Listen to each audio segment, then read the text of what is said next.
Hey guys, welcome back to the channel. This is story about what if Naruto is attacked the day before he is supposed to take his Chunin exam and loses the ability to speak. Part 1. Before I start, please do support for more amazing content and comments for part 2. Do consider to subscribe my channel and share my video to your friends and check out the description as well. Let's start the video. Demon, come back you little shit. Get the monster. Naruto was running. Not for fun, or to get exercise. No, he was running for his life. This wasn't like the other times he was chased. He was older and more experienced. He was supposed to take his Chunin exam the next day and become a ninja. Leave me alone. I didn't do anything to you. Of course, yelling at them didn't make them stop. If anything, it spurred them to run faster. It didn't help that the civilians quit chasing him and were replaced with ninjas. 6 Chunin this time. Hopefully he can get away. Damn it, demon! Get back here! Naruto sighed. They just never learn. He was about to yell an insult back at his pursuers when his foot hit a wet patch on the branch he landed on. He slipped and crashed to the ground. All of the Chunin soon surrounded him. About time, you little fucker. Time to make you pay for what you did. He drew his fist back and slammed it into the blonde's face. His head snapped back at the collision. A foot intercepted his downward descent. Naruto's body was flung forward, hitting the packed dirt. They proceeded to kick, punch, and stab the boy to their heart's content. The leader held a kunai above the boy's head, standing tall and proud. Now you die, demon scum. Please stop. The emotion in his voice caused the group to hesitate. I don't know what I did, but I'm sorry, please just don't hurt me anymore. The Chunin looked amongst themselves. Were they really just beating a poor kid senseless? One of the group knelt down and offered his hand to the blonde. Smiling weakly, he reached for the hand. He missed the evil smirk. In a flash, a kunai pierced his hand, pinning him to the ground. Ha! Did you really think we would fall for that, fox? You know exactly what you did, demon. You killed our family. Our friends. Our loved ones. Tetsu, you aren't supposed to talk about that. What does it matter, Ozaki? He will be dead in a minute. Tetsu swiveled back to face the demon. All our lives we have lived in fear of the Kyuubi. The Nine Tails. That fear ends today. He raised his kunai. I will free us from the demon. Naruto's eyes widened in horror as the kunai approached his neck. He watched in slow motion as it descended. The moment it touched his flesh, he was gone. The blonde awoke with a start. Once his momentary drowsiness left, he shot to his feet. Where was he? The surroundings were not familiar. The leaky pipes, the ominous sound of water dripping in the darkness, the damp concrete. It was unfamiliar, therefore not safe. His eyes widened in realization. He spun around looking for his attackers. This could be a sort of prison for him. A dark chuckle was heard from the darkness. Naruto wheeled in the direction of the laugh, eyes wide with fear, and approached cautiously. The steady dripping in the distance grew louder. After a short walk, he came face to face with a set of bars. He marveled at them, as they traveled upwards for what seemed forever. How appropriate you call this place a prison, kid. It most certainly is. A pair of blood-red eyes appeared in the dark behind the never-ending bars. They gave off an aura of power. Who are you? Naruto tried to act brave, but when something has eyes the size of you tend to be a little freaked. I am many things: destroyer of mountains, maker of hurricanes, lord of the Biji. You might know me as the Kyuubi. Naruto's jaw dropped as the massive beast came into full view. Several stories tall and wearing 9 tails of red fur. A giant fox. You may also know me as the cause of your pain and suffering. I am the reason you are hated and despised in the village. The ignorance of civilians is truly pitiful. They believe that you and I are one and the same. They believe you are the 9-tailed fox. What? Naruto found it in him to speak. How can I be a demon, Kit? Do you know how I was defeated? The 4th Hokage killed you when you attacked Konoha. The fox glared at Naruto. Wrong. A mere pest like you humans could not hope to kill a tailed beast. No, he used a seal. By sacrificing his life, he was able to seal me into a newborn baby. I became a part of this child's life and he became a part of mine, for better or for worse. If the kid dies, I will as well. Of course I'll be reborn after a small period of time, but it will not be a pleasant experience. Why are you telling me this? He was confused. If you are imprisoned in a kid, then why can I see you? You truly are stupid. Hey, think Kit. I was sealed in a newborn baby on October 10th, 13 years ago. Wait, that's the day I was. Naruto fell to his knees. Kyuubi growled in delight. You see now, don't you? You were the baby I was sealed into. And then no. You're lying. Kit, I will not lie to you. I may weave my words in riddles and mystery, or refuse to answer. Speak, I will never lie. Not that you would trust a demon anyhow. Why? Why would Kit? Why was I chosen to be the baby you were sealed into? That's a good question. You are obviously unfit to be a Jinchuriki, a container of a tailed beast. You are weak and lack the willpower to better yourself. As for your question, I do not know. Perhaps you were the closest available Kit in the area. Or perhaps you had no parents of your own. Shut up. What did you say, Kit? I said shut up. Tears flowing down Naruto's face as he looked into the fox's gaze. I can't believe that you are here. This is some messed up genjutsu or something. You aren't real. Kit the fox bared its fangs and growled. I assure you, I am very real. Where do you think your incredible chakra reserves came from? Me. Where did your accelerated healing factor come from? Me. Why aren't you dead yet? Me. Trust me when I say I am physically out by the thought of being inside of you, a weakling. Without me you would have died 10 years ago when the mobs first started attacking you. I only saved your pathetic excuse for a life to keep my own, even if it is with scum. Naruto kept his glare up. You piece of shit. Even Kyuubi was slightly taken aback by the blonde's language. Never before had he cursed with such rage, with such venom in his words. Just let me die then. You can be free and I won't have to deal with this shit anymore. I'm tired of being treated like crap. I am tired of being a worthless piece of trash in everyone else's eyes. I want to be normal, but since that can't happen, just kill me now. Never. Never in the long existence of the fox's life did he think he would reach a day where a mere kid would ask for death, and where he would refuse. I will not. Contrary to what many believe in, I am not a soulless monster. I would never raise a claw willingly against a kid. No matter how annoying they may seem. Naruto looked ready to scream again, but a roar from Kyuubi kept him quiet. Since you seem so hellbent on dying, I will take away something of yours. One of the few things you cherish. Whenever you feel like you can truly become strong, I will judge to see if you are worthy of having it. Naruto tried to ask what it was he took away, but the Kyuubi was vanishing before his eyes. Now that we have met, you need only think, and I will hear you.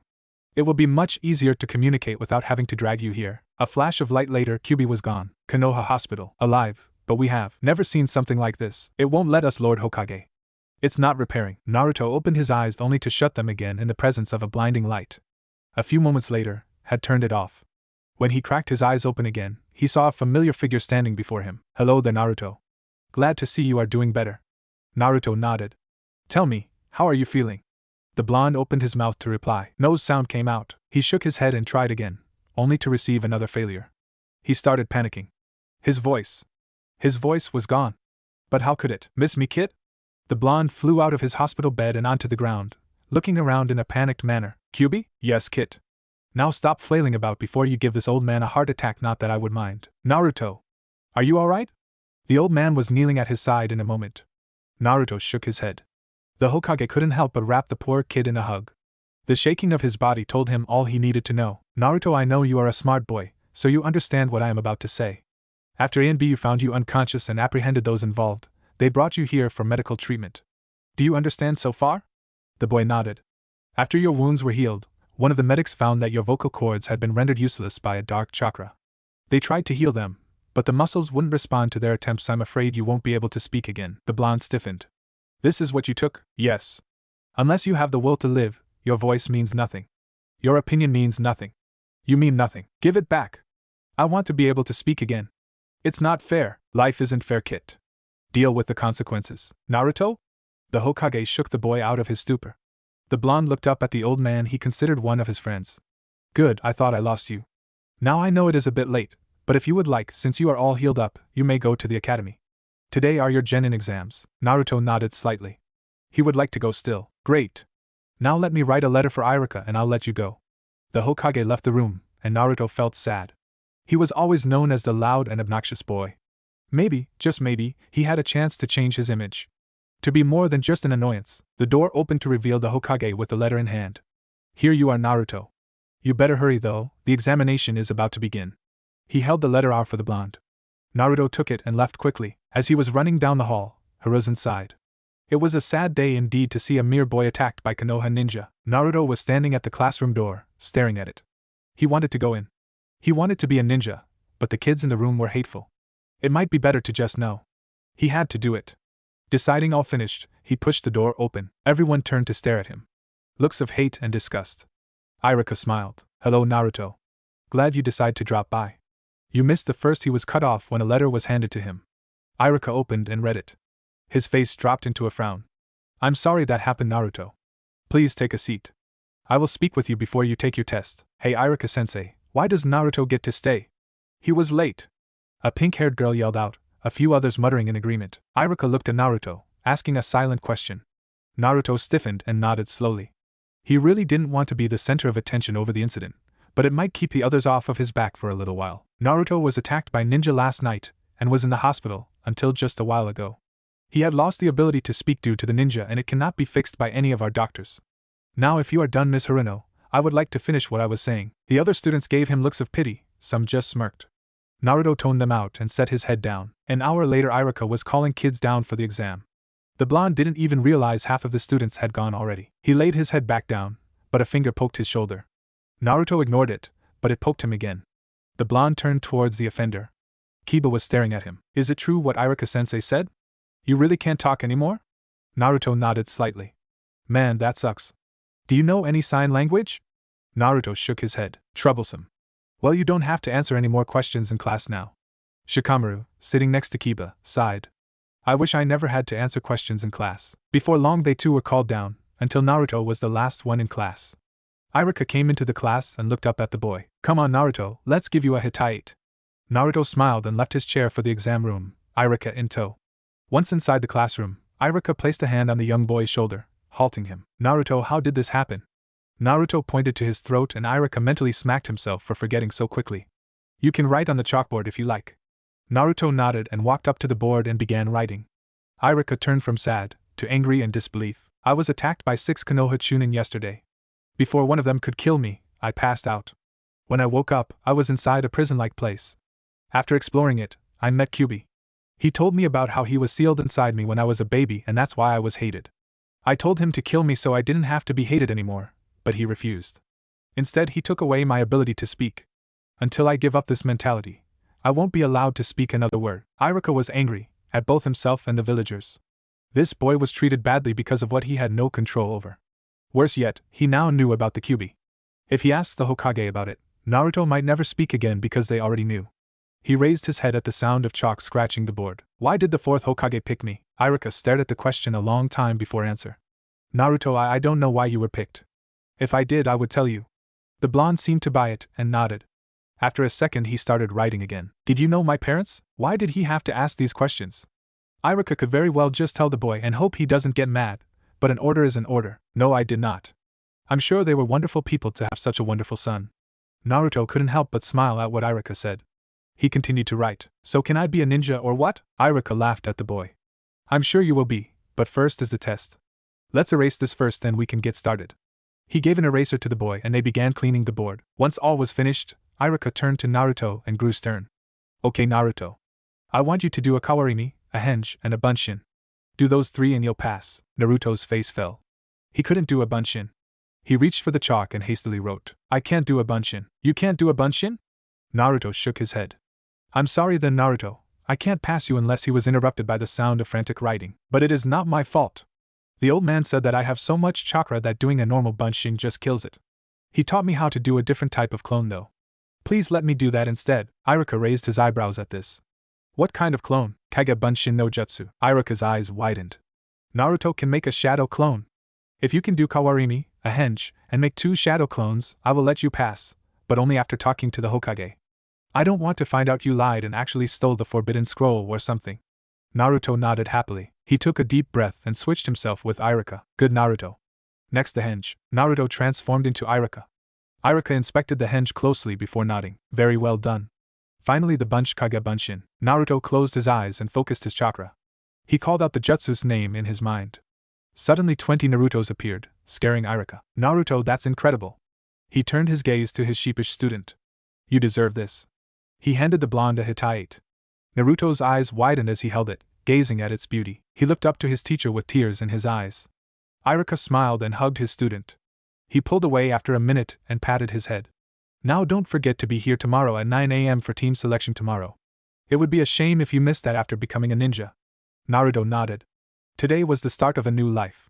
He was a ninja. Naruto awoke with a yawn and a smile. The smile was new to his mornings. Why you ADK? It was because today he was officially a ninja of Konoha. His journey to become the Hokage starts here. After a quick breakfast and a cold shower, he was on his way to the academy, ready to find out who his teammates would be. He thought it over during his walk. There was Kiba, the loud mouth with an attitude. He was a cool guy. Shikamaru had brains, but was really lazy. Hinata was really hard to read. She was very any and stuttered a lot, but she is a Hyuga. That means their powerful fighting style. Ino was pretty strong compared to the other girls in class, but she was still weak. Sakura was cute, but she was just like Ino. Both were the co-leaders of the Sasuke fan club. Then comes Sasuke. He was the strongest in class, but was completely full of himself. Arrogant, ignorant, and broody. Chuji was a nice guy and strong, but he was always eating and rarely paid attention during class. Shino was the opposite of Kiba. Very smart and very quiet. He only ever spoke when necessary, but was nearly as smart as Shikamaru. Very good observations for a kid. Naruto stumbled. Stop doing that. I'm never going to get used to this. Ha! Poor kid. Anyways, I actually have something to tell you before you are a part of a team. Whoever your sensei is, ignore them. They will not teach you due to hatred of me. I will teach you every night. What? Don't get the wrong idea, kid. I just can't have my container be useless. Otherwise you will die. That means I die in the rebirthing process, as I have said before, is unpleasant to say the least. I guess you know, you are being awfully nice. What is it you want? I told you, I want a strong container. You are more stupid than I first realized. Hey! I can hear you saying that. You were supposed to. Naruto huffed and refocused on getting to the academy, only to realize he was in front of it. He made his way to his classroom. Upon opening the door, several students already there had their jaws drop at the sight of him. How was he a ninja? The blonde made his way to his seat, with only himself in his row at the moment. Hey Naruto! How did you pass the exam? He turned to face an angry Sakura. How she passed was beyond him. He pointed to his throat. She glared for a moment longer before remembering that he couldn't speak. Her face flushed. I'm sorry. I forgot. He waved his hand like it didn't matter. Sakura went back to her seat, thoroughly embarrassed. Naruto went back to his earlier thoughts. So Kyubi, what do you think about my future teammates? I couldn't care less about the other kids. Humor me. The one with the bugs or the lazy one would make a good strategist. The one with the Byakugan of the dog lover would make a good tracker. Ideally, you would want them. Before Naruto could reply, he was punched. The blonde grabbed his cheek and whipped his head towards the offending party. Geez, I thought you were dead. You weren't moving or anything. Naruto glared at Kiba. Sorry dude. Naruto sighed and turned towards the front. Irika now in class. Welcome back Genin. This will be your last day in the academy. From this point on you will be ninja of Konoha. Do well, gain strength, and become the best ninja you can be. Some of the students cheered. Now you still have to be here for a while longer. I will start with team placement. Team 1 is. Irika went through the teams one by one. Naruto wasn't paying much attention until he heard his name. Team 7 is Naruto Uzumaki, Sakura Haruno, and Sasuke Uchiha. Sakura cheered at hearing she would be on the same team as the Uchiha. You got the worst two out of the bunch. Your luck stinks, kid. Shut up for ball. I know that. What did you call me? Naruto toned out the fox as Irika was finishing naming teams. Any questions? Good. Your instructors will be here with you shortly. I'm proud to say that this was one of the best classes I have taught. Make Konoha proud. Irika was about to leave when Naruto shot up from his seat. Naruto? The blonde ran to the board and grabbed a piece of chalk. Thank you. Irika wasn't ashamed to admit he teared up a bit. Naruto wasn't the strongest or the smartest student he had, but the bond they had formed made him seem more like a son than a student. Irika knelt down and hugged Naruto, to the shock of the others. You are very welcome. His voice was quiet, so as not to be overheard. I'd better hear about how you are the most amazing ninja ever, okay? If not, I'll find you and drag you back here. Naruto broke safe from the hug and nodded with a smile. Irika stood up and took one last look at the class before leaving. After Naruto returned to his seat, and Kiba asking him a bunch of questions, the classroom door opened up. A woman with red eyes and a man with a cigarette walked in. I'm Yahi Kurinai. Teammate, come with me. The red-eyed woman left, Shino, Hinata, and Kiba in tow. The man with the cigarette took a long drag before speaking. I'm Asuma Sarutobi. Team 10 is with me. Ino, Chuji, and Shikamaru all left. It went like that for the next 20 minutes, Jounin senseis coming by to pick up their newly formed team. Soon it was just Naruto, Sakura, and Sasuke. Where is he?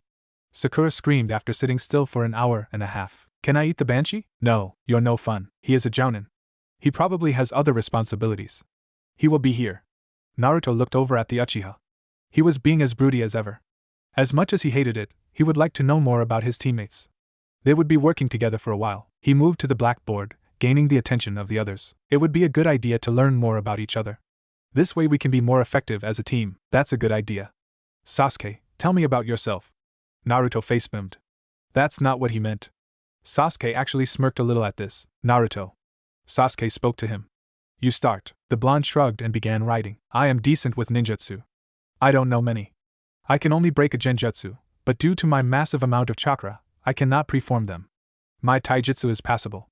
I know nothing in kenjutsu, but I would like to pick it up someday. What do you mean by massive? Sakura was kind of interested at this point, almost as much as the Hokage. Liar!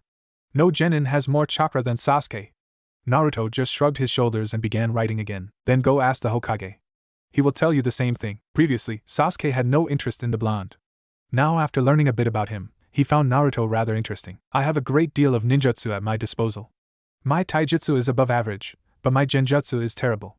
I have no skill in kenjutsu. Naruto nodded in appreciation at Sasuke. Perhaps it wouldn't be too terrible to have him on the team. He turned to Sakura. She glared at the blonde before sighing. I know very little of ninjutsu. My taijutsu is average.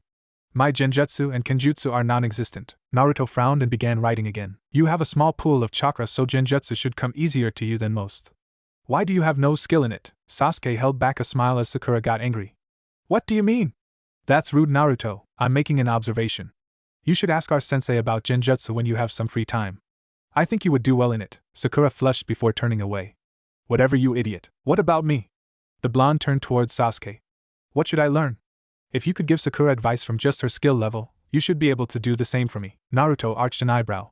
The Uchiha wanted him to help. Maybe he fell asleep while waiting for his sensei, and this is just a dream.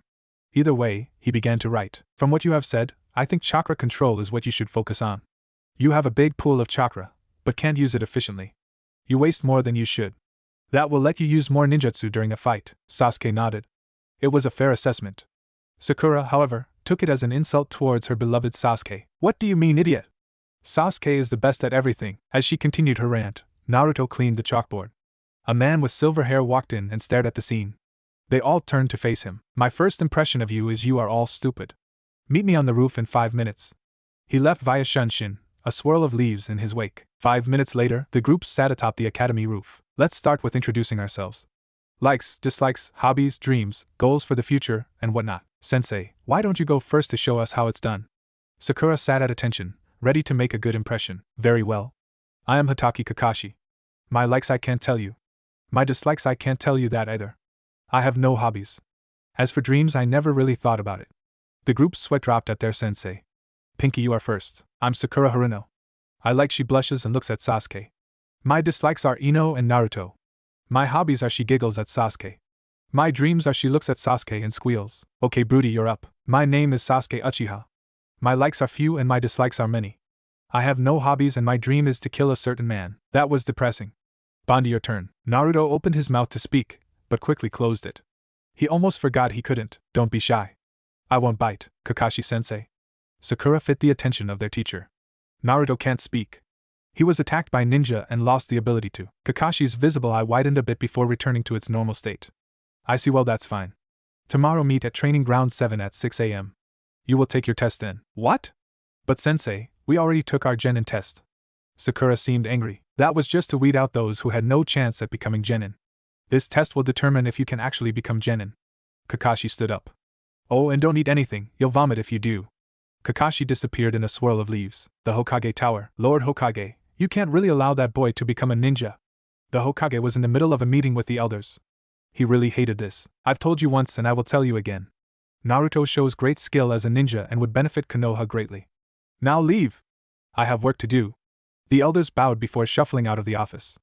A few minutes later, his secretary poked her head in the door. Lord Hokage, Uzumaki is here to see you. Hiruzen smiled. Send him in. He could always be cheered up by the young man. The blonde walked in shortly after and made his way to the seat opposite of the Hokage. Good to see you, Naruto. Now that you're a genin, I'm sure you will have my hat in no time. The boy smiled. The Hokage grabbed a blank piece of paper and a pen for him to use. Naruto scribbled for a bit before passing the paper back. Did you know that Kyuubi is inside of me? The old man nearly had a heart attack. Who told you this? Kyuubi did. He is kind of a jerk. As disastrous as the situation was, he couldn't help but chuckle. Naruto just called the Lord of Demons a jerk. He sighed and lowered his head. Yes, Naruto, I knew. I never told you because you were too young to know. I didn't think you would be able to handle it. I don't like that you kept a secret from me, but it doesn't matter now. I have a question that Kyuubi said you can answer. Did you know my parents? Hiruzen was getting nervous. Hopefully the fox didn't tell him who they were if he knew. Yes, I did know them. Can you tell me their names? I'm sorry, Naruto, but I can't tell you that. Your father asked me to wait until you were 18 or became a jounin before I tell you. I can't betray his request. Naruto stared at the Hokage, sadness in his eyes. That's okay, I guess. I did want to ask something else though. Can you help me with my speaking problem? I can't tell people anything unless I write it down, and carrying around paper and pens would be annoying. The Hokage smiled. I think I know just the thing. Naruto walked into his favorite place in Konoha. Ichiraku Ramen. The best food in the world was served here daily and Naruto was thankful for it. Naruto! Welcome back. We haven't seen you here in a few days and we were getting worried. I am Ichiraku's daughter, smiled as the blonde took his usual seat. I see you passed your exam as well. Now you are a ninja. Congratulations. Ichiraku walked over to the pair. He always enjoyed having the blonde around. He made the place more lively. One bowl on the house for the young man. So what will it be today? Naruto reached to his back and unstrapped a small blackboard, courtesy of the Hokage, and a pack of chalk from a pocket. Miso sounds good. The pair raised their eyebrows at the blonde. I'll get right on it then. Ichiraku disappeared into the back of the restaurant. Naruto?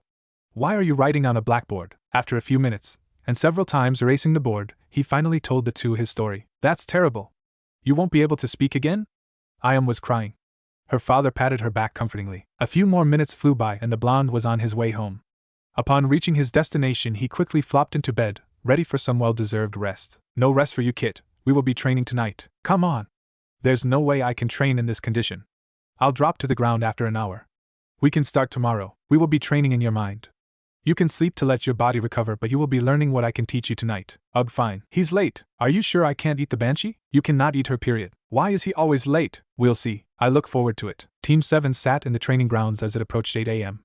Sakura was ranting and Sasuke was broody as usual, but not as broody as he used to be. Naruto. The blonde turned towards Sasuke. Do you know why Sensei is always late? Naruto shook his head. If he knew, he would put a stop to it. He could have slept in and learned more from Kyuubi. Yo. Kakashi appeared in front of the three. You're late. Calm down. Anyways, let's begin the test, shall we? He pulled out a clock and set it on a tree stump. You have until noon to take these from me. He held up a pair of bells. If you don't get them by noon, you will not be allowed to eat lunch. At the mention of lunch, both Sakura's and Sasuke's stomach growled. Naruto's did not. You ate before you came here? Kakashi inquired the blonde. He took a moment to write down something before showing it to his sensei. I'd rather throw up than be hungry. Besides, you didn't order us to. Kakashi smiled. You saw through it. Good job. Saw through what? Kakashi ignored Sakura and continued. After lunch you will have until 5 p.m. to collect the bells. If you don't have the bells, then you all fail. Any questions? Sakura spoke once again. Why are there only 2 bells? Ah, yes. Well, only 2 of you will pass. The one without a bell will be sent back to the academy. Good luck. Kakashi started the timer and flashed a good 50 feet away. He pulled out an orange book and began reading. Kit, I'm busy. Listen. This test isn't what it seems. There are no genin teams with only 3 people. All of them have 4. Sasuke and Sakura sped into the trees while Naruto stood there conversing with the fox. Naruto? Do you plan on hiding from me? Naruto shook his head clear and stared at his sensei. He shrugged. Well then, let's see what you got. Naruto shrugged again and took a stance. What's that stance? I have never seen it before. After another shrug, Kakashi gave up asking questions. Naruto approached him with speed, ready to punch Kakashi in the gut. Kakashi made to block as the hand was withdrawn and replaced with a foot to his side. A feint? Kakashi stepped back, allowing the foot to pass by harmlessly. Naruto kept off the ground, keeping his momentum up, and attacked with the other leg. Kakashi blocked effortlessly and pushed the blonde back. Naruto was about to swing his fist again, when Kyuubi's words rang in his head. Smirking, he leapt back and walked away from the copy ninja. Said ninja stared at the boy in confusion before turning back to his book. He searched the trees for his teammates. He understood what Kyuubi meant now.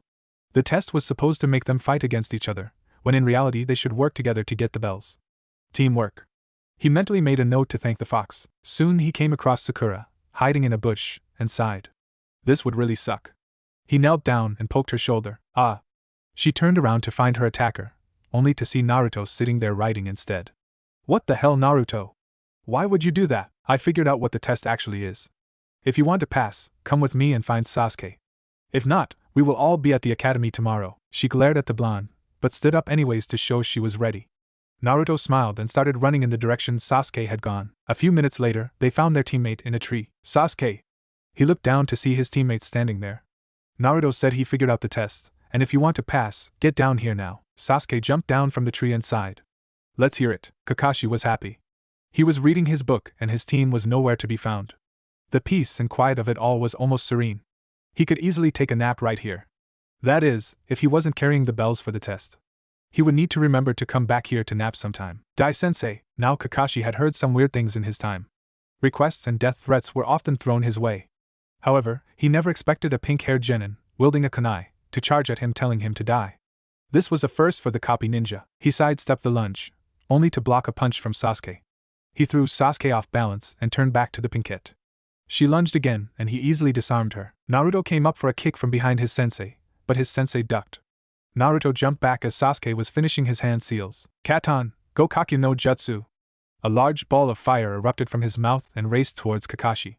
When it connected, it exploded, scorching the ground and making the genin back up. Kage Bunshin no Jutsu. 30 Narutos filled the field and rushed into the smoke. Sasuke and Sakura were both stunned at the amount of clones Naruto had made. And he didn't even seem fazed. A bell rang farther off in the clearing, signaling it was noon. Well, good try, kids. Perhaps after lunch you can try again. Kakashi walked out of the smoke unharmed. He felt a poke on his shoulder and turned to see Naruto. Yes, Naruto? Naruto held up his hand and opened it, revealing 2 bells. Kakashi stared at them and then at his side before sighing. With a smile, he congratulated the blonde. Good job, Naruto. Now who will the second bell go to? Naruto looked at the bells and back at his teammates. Sakura looked scared and Sasuke confident. Naruto tossed both bells to his teammates, which stunned them. He had left out that part and hoped he would be the one to reach the bells first. I can't leave my teammates behind. No matter what. Kakashi smiled proudly at the boy and ruffled his hair. A good answer. Remember, a ninja who breaks the rules is trash, but those who abandon their comrades are worse than trash. Now Naruto, how did you figure out the point of the test? Me and my pet fox worked it out. Kit, what did you just call me? Kakashi froze for a second. Your pet fox? Yep. Me and Q. I see. Well, congratulations on becoming genin. Meet here tomorrow at 9 a.m. for our first mission. Kakashi disappeared in a shunshin, leaving the 3 to themselves. Naruto, he turned to Sakura. Thank you? I think if you wouldn't have told us your plan, we would have been sent back to the academy. Naruto waved it off like it was nothing and left the training grounds for his home. Mindscape. I'm ready, QB. You think you are? I know I am. With it I can grow stronger even quicker. Perhaps I will give you the trial if you think you are ready. It will not be easy and failure means death. Well, I'll have to finish quickly so we can still do some training tonight. You would have thought all of Konoha had burst into flames, based off of the size of the green QB was wearing. Morning came and the blonde felt like crap. Everything ached, and he was sure his eyes were made of fire. After somehow managing to pull himself out of bed, Naruto glanced at his body. At least he survived. It almost wasn't worth going through what QB made him do. After preparing for their first official mission as ninja, he dragged himself to the meeting spot for his teammates. You're late, Naruto. If you eat her, I will set you free. Deal. Sakura stalked over to Naruto, fist raised, ready to smash his head in. When he dodged her punch, she was surprised. When he punched her back, she was shocked. Sakura flew back a couple of feet before falling to the ground. Why did you punch me? I'm tired of you treating me like a punching bag. If you aren't prepared to be hit again, do not attack me. Sakura managed to get to her feet, albeit shakily. Sasuke just watched the wild scene play out with mild amusement. Ah, young love. They turned to face their sensei, now standing with them in the clearing. Sensei, I will vomit if you say that again. The only possible way I could date her is if she became Hokage and forced me to. Actually, I might prefer being a missing nin at that point. Kakashi's sweat dropped. Sakura looked about ready to cry and Sasuke was barely holding back laughter. Okay then, let's head to the Hokage Tower. We got ourselves another mission today. His team noticeably perked up at the mention of a mission. They happily ran after their sensei as he disappeared towards the tower. 1 month later. If we get one more D rank, I will jump out this window and have Sasuke burn my body of the way down so I can't be regenerated. The Hokage stared at the blonde who was crouched on the windowsill, Sasuke standing nearby. If it weren't for the fact that the blonde was suggesting suicide, he would have laughed. Alright. I believe you are ready for a C rank. What do you think, Kakashi? I believe they are indeed ready, Lord Hokage. Very well then. Your mission will be to protect a bridge builder while escorting him to Wave Country. The Hokage tossed the scroll to Kakashi, who began reading it immediately. You will stay with him until the bridge is complete. Tazuna, you may enter. The group turned towards the door to see a drunken, middle-aged man stumble in. What's this? I hired ninja, not 3 brats. I assure you, Tazuna, this team is more than capable of completing the mission, and I will provide support. Whatever. Okay team, meet at the North Gate in 2 hours. Pack for a 2-week journey. The 3 nodded in the affirmative and left for their homes. 2 hours later, all of Team 7 had arrived at the gate. Both Tazuna and, surprisingly enough, Kakashi were waiting for them. Right on time, can head out now. They took one last look at Konoha before stepping outside the gates. Mr. Tazuna, sir? A few minutes into their walk, Sakura tried to start a conversation with their client.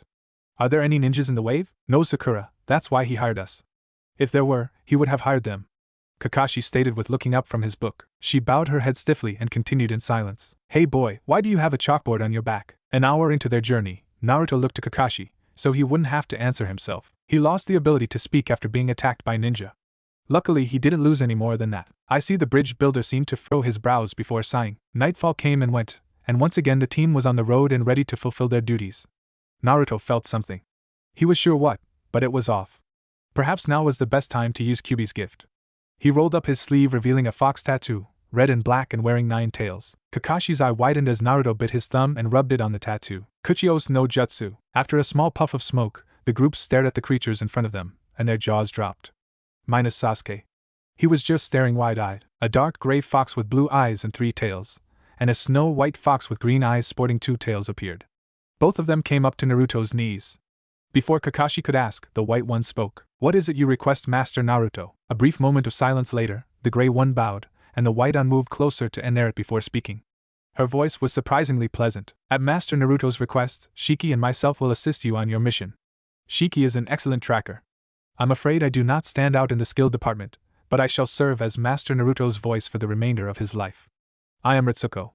A pleasure to make your acquaintance, Tazuna. According to my master, Hataki is very late, Sakura is a fangirl, and Sasuke is broody. Will you please explain to me what a fangirl is?" Master Naruto is rather reluctant to explain. Kakashi's eye twitched. "Excuse me, Ritsuko, but why exactly are you here? 1 month ago, my master signed the fox contract. I am a summon. He summoned me, therefore I am here." Kakashi was hesitant, but nodded anyways. Sakura, however, was not so happy. "Did you call me a fangirl?" "Yes." "Can you tell me exactly what that entails?" Sakura turned to Naruto. He was looking around at the scenery, avoiding her gaze. "Damn you, Naruto!" She charged at the blonde before being stopped by Ritsuko. Her fangs bared at the young girl, making her squeak. "If you attack my master again, I have permission to kill you. Do not test me." A brief flare of Ki later, and the fox returned to Naruto's side, leaving a stunned Sakura. "If we are all done here, let's keep moving." Shiki returned after an hour of tracking and returned with a yip, once again, scaring Sakura to death. "Master, I have returned. Up ahead, nearly 4 mics down the road, there are puddles on the ground. They gave off a minuscule amount of Ki, but were otherwise non-responsive to myself." Naruto nodded and Shiki dispelled. "Well now, this seems to be interesting." Kakashi smiled and returned to reading his book. "Let's continue." Down the road they went, and Tazuna seemed to be sweating profusely. "Is something wrong, Tazuna?" Kakashi smiled at their client. "And nothing is wrong. I am fine." "All right then." Soon they approached the puddles that Shiki pointed out. They all walked by, unaware of the problem that was there. As they passed the puddles, 2 dark figures rose from them. They launched chains from the gauntlets on their hands and wrapped Kakashi in them. The genin turned in time to see Kakashi ripped to shreds. "Kakashi-sensei!"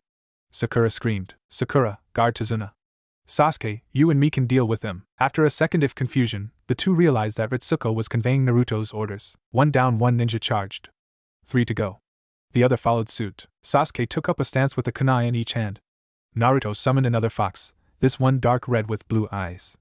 4 tails adorned its hind and it was a foot taller than Ritsuko. After a bow and glance to Naruto, it charged at one of the ninja. The other passed by the fox and lunged at Sasuke. He blocked the strike with a kunai and jumped back a step. "Katon, Gokakyu no Jutsu." A large fireball raced from his mouth and towards the enemy ninja. "Suetun, Suere Kabe no Jutsu." A wall of water rushed up from the ground to meet the flame, dousing it completely. "Suetun, Mizu no Nami no Jutsu." The wall of water came down in a wave over Sasuke, washing him back towards Sakura. Naruto's fox was dancing with the other, biting and scratching before leaping away, infuriating the ninja to no end. "Suetun, Mizu no Nami no Jutsu." A wall of water rose from the ground to douse the fox. "Futon, Kaze no Bakudan." The air around the fox compressed before expanding rapidly, blowing the water back over the ninja. The ninja dodged by leaping to the right, only to find a fox at his throat. The fox latched onto the ninja's throat and began tearing savagely. The ninja punched the fox a few times, each weaker than the last, before he fell limp. Sasuke was having a hard time. The ninja wasn't going down, and he kept dodging his jutsu. Naruto stepped in and it helped, but the ninja still outclassed them. Sakura even took to throwing shuriken at the enemy when there was an opening. Sasuke was beaten badly. Naruto wasn't nearly as bad, mostly due to his accelerated healing and his late start in the battle. The ninja loomed over Sasuke as Naruto was on the ground near Sakura. His raised a kunai to strike but was soon tackled by a fox. The fox pushed the ninja into a tree and, in his momentary stun, dragged Sasuke to his teammates. "What do you suggest, master? I am too tired from my other fight to be very useful here. It has been too long since I was in combat." Naruto waved his hand. "Of course, master. Summon me again if you have need for me." The fox disappeared in a puff of smoke. "You sent away your little friend. That wasn't very smart. Now I can take you out without any." A thunk was heard and the ninja slowly fell over, a kunai sticking out of his head. "Well, I think you all did splendidly for your first real fight." Kakashi jumped down from the trees. "Kakashi-sensei, I thought you died." Sakura started crying. "Simple Kawarimi. Oh, wanted to see how you fared against real ninja that were trying to kill you. I'm proud that you did so well, especially against those 2. Sasuke raised an eyebrow. What do you mean, sensei? They were known as the Demon Brothers, B-ranked missing nin from the mist. They specialize in assassination and fighting as a pair. The fact you held your own and even killed one is amazing. Most genin can't say that they have faced a missing nin and lived. That doesn't mean you should let this go to your head. This was most likely luck. Without Naruto's summons, you very well could have died before I could help. That brings me to my next question. Kakashi rounded on Tazuna with a glare. Those were no bandits. You didn't tell us you were being hunted by ninja. This mission is at least a B rank. You put myself and my team in danger. They very well could have lost their lives because you only paid for a C rank. I have half a mind to turn away right now and leave you here. Please! Tazuna fell to his knees and pleaded with Kakashi. Please don't leave me here. We barely had enough money for a C rank. My country is very poor and we had no other choice. Gato has taken control of all shipping ports in and out of our country. We are dying and my bridge is the only thing that will pull us out of poverty. Gato? Kakashi inquired. As in Gato Corporation? The very same. If we finish the bridge we will be connected to the mainland, and we will be free of his rule. We won't have to rely on his overpriced product again. Please! Help me save my country, Kakashi eyed his genin. What do you all think? If we go on, you could lose your lives. There is no shame in turning back from something you can't handle. I think we should help him, Kakashi-sensei. I would want the same thing if it were us Gato had control of. I don't care either way. My master said I can eat Tazuna if he dies. Naruto nodded. Tazuna readily agreed and looked at Kakashi. He sighed. Very well. We will continue our mission. The group gathered and continued out on the road. We should reach our boat in just a few minutes. From there we will take it to my country. It will be a 30-minute walk to my house from there. Master, I am not fond of water. May I dispel? Naruto shook his head with a grin. I see, very well then. The others watched with hesitancy as Ritsuko and Naruto were smiling as they trotted to the boat. Here we are. Tazuna. It's about time you showed up, the old man grinned. Good to see you too, friend. Take us to the reedy shore. It will help hide us. You got it. The group climbed in the boat and took their seats. Sakura nearly jumped out of her skin when Ritsuko laid her across her lap. Scratch my ears, and if I get what I will eat you. Sakura froze and turned to Naruto. He was looking around the water innocently. She sighed and did as she was instructed to. Upon reaching shore, Sakura nearly cried out with joy at being released from caring for the fox. She is very annoying, but her searching skills are very good. Naruto mentally chuckled at his summon. They all exited the boat and made their way to a small path that Tazuna said led to the village. They continued along the path in silence, ready to rest. Master, I can smell 2 humans nearby. Both are strong. Everyone get ready. Kakashi and the group settled into stances. Well. It seems they spotted me. A large figure jumped down from a nearby tree and grinned manically at Team 7. Zabuza Momochi, known as the Demon of the Hidden Mist. Former member of the 7 Ninja Swordsmen of the Mist and wielder of Kubikiribocho. A rank missing nin due to the attempted assassination of the Mizukage. Kakashi glared at the larger man. Copycat Kakashi, the man who has copied over 1,000 jutsu. This will be an interesting fight indeed. I won't be messing around, Zabuza. You will not leave here alive. Kakashi moved his hand towards his face and lifted his Hitite Sharingan. Sasuke gawked at his teacher. I won't be the Kakashi. Suiton, Kirigakure no Jutsu. A thick mist rolled in from the ocean and covered the battlefield. All 3 of you guard Tazuna. I'll handle Zabuza. Hee Zabuza's voice echoed around the clearing. Which vital point should I hit? Perhaps this one. He reappeared in between the 3 genin and next to Tazuna. He swung his sword in a clean arc at Team 7. Sasuke jumped over the sword, Naruto jumped out of its path, and Sakura tackled Tazuna to the ground as the sword passed over them. Quick little kids, aren't they? Maybe they will last longer than a minute. Naruto leapt even further back before starting his jutsu. Futon, Tatsumaki. A small tornado formed and began blowing the mist out of the clearing, traveling quickly towards Zabuza. The missing nin slashed through it, but his mist was already mostly cleared. Nice kid. You have some talent after all. Naruto glared at the man and leapt forward. His fist flew towards Zabuza's gut, and the man made to block. Naruto quickly dropped his fist and tried to accompany Eve from the left with his other. Zabuza saw right through it and grabbed the blonde's arm, throwing him at his teammates. You are one interesting kid. Too bad I have to kill you. Zabuza ran forwards and thrust his sword at the blonde. His sword met a kunai with a clang of metal. He glared at the jounin in his way. Move it, Kakashi. Over my dead body. That can be arranged. He spun quickly to gain momentum and unleashed his sword in a downward arc towards Kakashi's head. Unfortunately, he had to jump back to avoid the hail of shuriken from Sasuke. He stumbled slightly as he moved. Kakashi took advantage of this and rushed the man, forming lightning around his hand. Chidori. The thrust his hand at the man's chest. Zabuza was lucky he was light on his feet, for being so large he sidestepped it enough to just be grazed by the lightning fist, but it was still a serious injury. He clutched his side and took a few steps back. Now you die, Zabuza! Kakashi rushed with another Chidori. Zabuza raised his sword and blocked the strike, but was forced back into the tree behind him. Sasuke saw an opening and threw several kunai into the man's arms, pinning him to the tree. I'm surprised you were able to survive the Chidori strike and block a second. You fought well, but now you will die. Kunai in hand, Kakashi walked towards the heavily injured missing Nin. In an instant, 2 Saban were sprouting from his neck. Kakashi wheeled around and searched for the target. Team 7 took up defensive stances around the thoroughly scared bridge builder. Thank you very much. I've been searching for him for a long time now. A small figure dropped out of the trees behind the group. Based on your mask, I'd say you were a hunter Nin. Correct. The small figure pulled the kunai out of the arms of Zabuza. Draping his body around their shoulders, the hunter Nin turned and faced Kakashi. This body holds many secrets. I must dispose of it. In a flicker the Nin disappeared. Well, that was fun, kids. Let's head on. Kakashi fell flat on his face. His team rushed to surround him. Silly me. Sharingan and 2 Chidori left me with no chakra. I'll be fine after I rest, but perhaps you should carry me the rest of the way. After picking up their sensei, Team 7 followed Tazuna the rest of the way home. Kakashi was resting. Upon reaching Tazuna's house, they were greeted by his daughter, Tsunami. She was happy to see her father, but went into the overprotective mother mode when she caught sight of Kakashi. They were ushered inside and their sensei was tended to. They also met Inari, but he seemed to be angry with the group.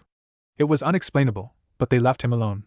When Kakashi awoke the next day, Tazuna explained the situation in greater detail, making the silver-haired man shake his head. I know it won't be easy, but you came all this way. Not that, Tazuna.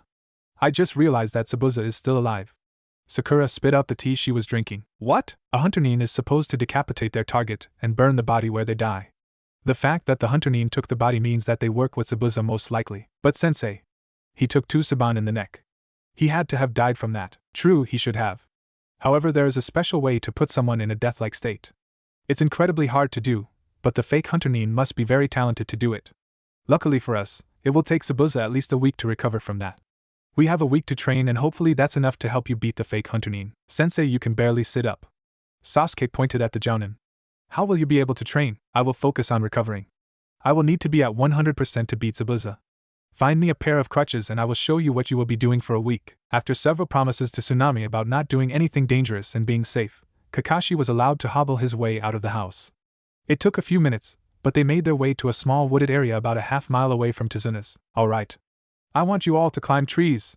He smiled to himself, as if he made a life-changing discovery. How is climbing trees going to help us fight a missing Nin? Sakura had a point, Naruto was ashamed to admit. Simple. You can't use your hands. Sensei, did you hit your head a little too hard when you fell? I'll show you. Kakashi slowly walked up to one of the trees. He placed one foot on the trunk and then the other. Soon he was standing upside down on a tree branch. This exercise will help you gain chakra control. Having a lot of chakra can be nice, but if you can't control it, it's useless. By increasing your control, you will also slowly help your reserves grow. This will let you cast more powerful jutsu and more often than if you had a smaller reserve. He slowly made his way back down the tree. Now go to it, Kakashi. May I speak with you for a moment? The copy ninja was still uncomfortable with the fox, but other than threatening to eat 2 people, she has been well behaved. Of course, Ritsuko. He hobbled away from his team. They were attempting to run up the trees, but were having little success. Until Sakura called out from above them, "Hey, this is easy." Naruto and Sasuke gawked at her before doubling their efforts. What is it you wanted to speak about, Ritsuko? It is Master Naruto. It would be beneficial for him to train other skills instead of chakra control for now. After speaking with my lord, we both agreed that he should focus in his elemental affinity and mastering the few jutsu he knows. It will be just as effective as the chakra control, but he will have more focus on jutsu-tan on tree walking. Your lord? Lord Kyubi. I see. I would like to think that I know what's best for my students. You have a right to think what you like. The fact still stands. Both methods would achieve the same, or near same, result. However, he shows more focus for jutsu than any other task. This is something I won't budge on. I am Naruto's sensei. You, nor Kyubi, are in the same position. He will practice tree walking. I understand how you feel. Perhaps we can compromise. If after 2 days my master shows little to no improvement in your exercise, he will be allowed to practice his jutsu. He will be guaranteed something out of this training that way. Kakashi stared down at the white fox. I agree. He should get something out of it. 3 days in tree walking. I will let him decide after that. Is that agreeable? The fox was silent for a moment before speaking. It is. My lord says that while the eye you carry makes him want to suck the marrow from your bones, you are one of the more decent humans he has seen. Kakashi felt a little violated. Kyubi finds me decent? That's a laugh. I find him to be a monster, nothing more. Is it because your sensei died while sealing him inside my master? That and he ruined the life of a boy before he could speak. A boy I hold close to heart, no matter how I may act. Ritsuko was quiet before her eyes widened. My lord, are you sure? He won't believe. Yes, my lord, I very well. Ritsuko calmed herself before staring at the Jounin. What I say next is word for word what my lord told me to relay to you, idiot human. I might be a tailed beast and I might have killed many in my time walking the elemental nations. I am not a monster. I can experience emotions just as any human can. I can hate, but I can also love. I can kill, yet I can also save. I am not a mindless brute trying to destroy my container to break free. We are in agreement with each other when you say you hold the kid close to your heart. He is closer to me than any other being in the existence of humanity has been, save my father. I do not wish the boy harm, as it only harms me in turn. You may think of me as such, but this will prove it. Kakashi was shocked to say the least.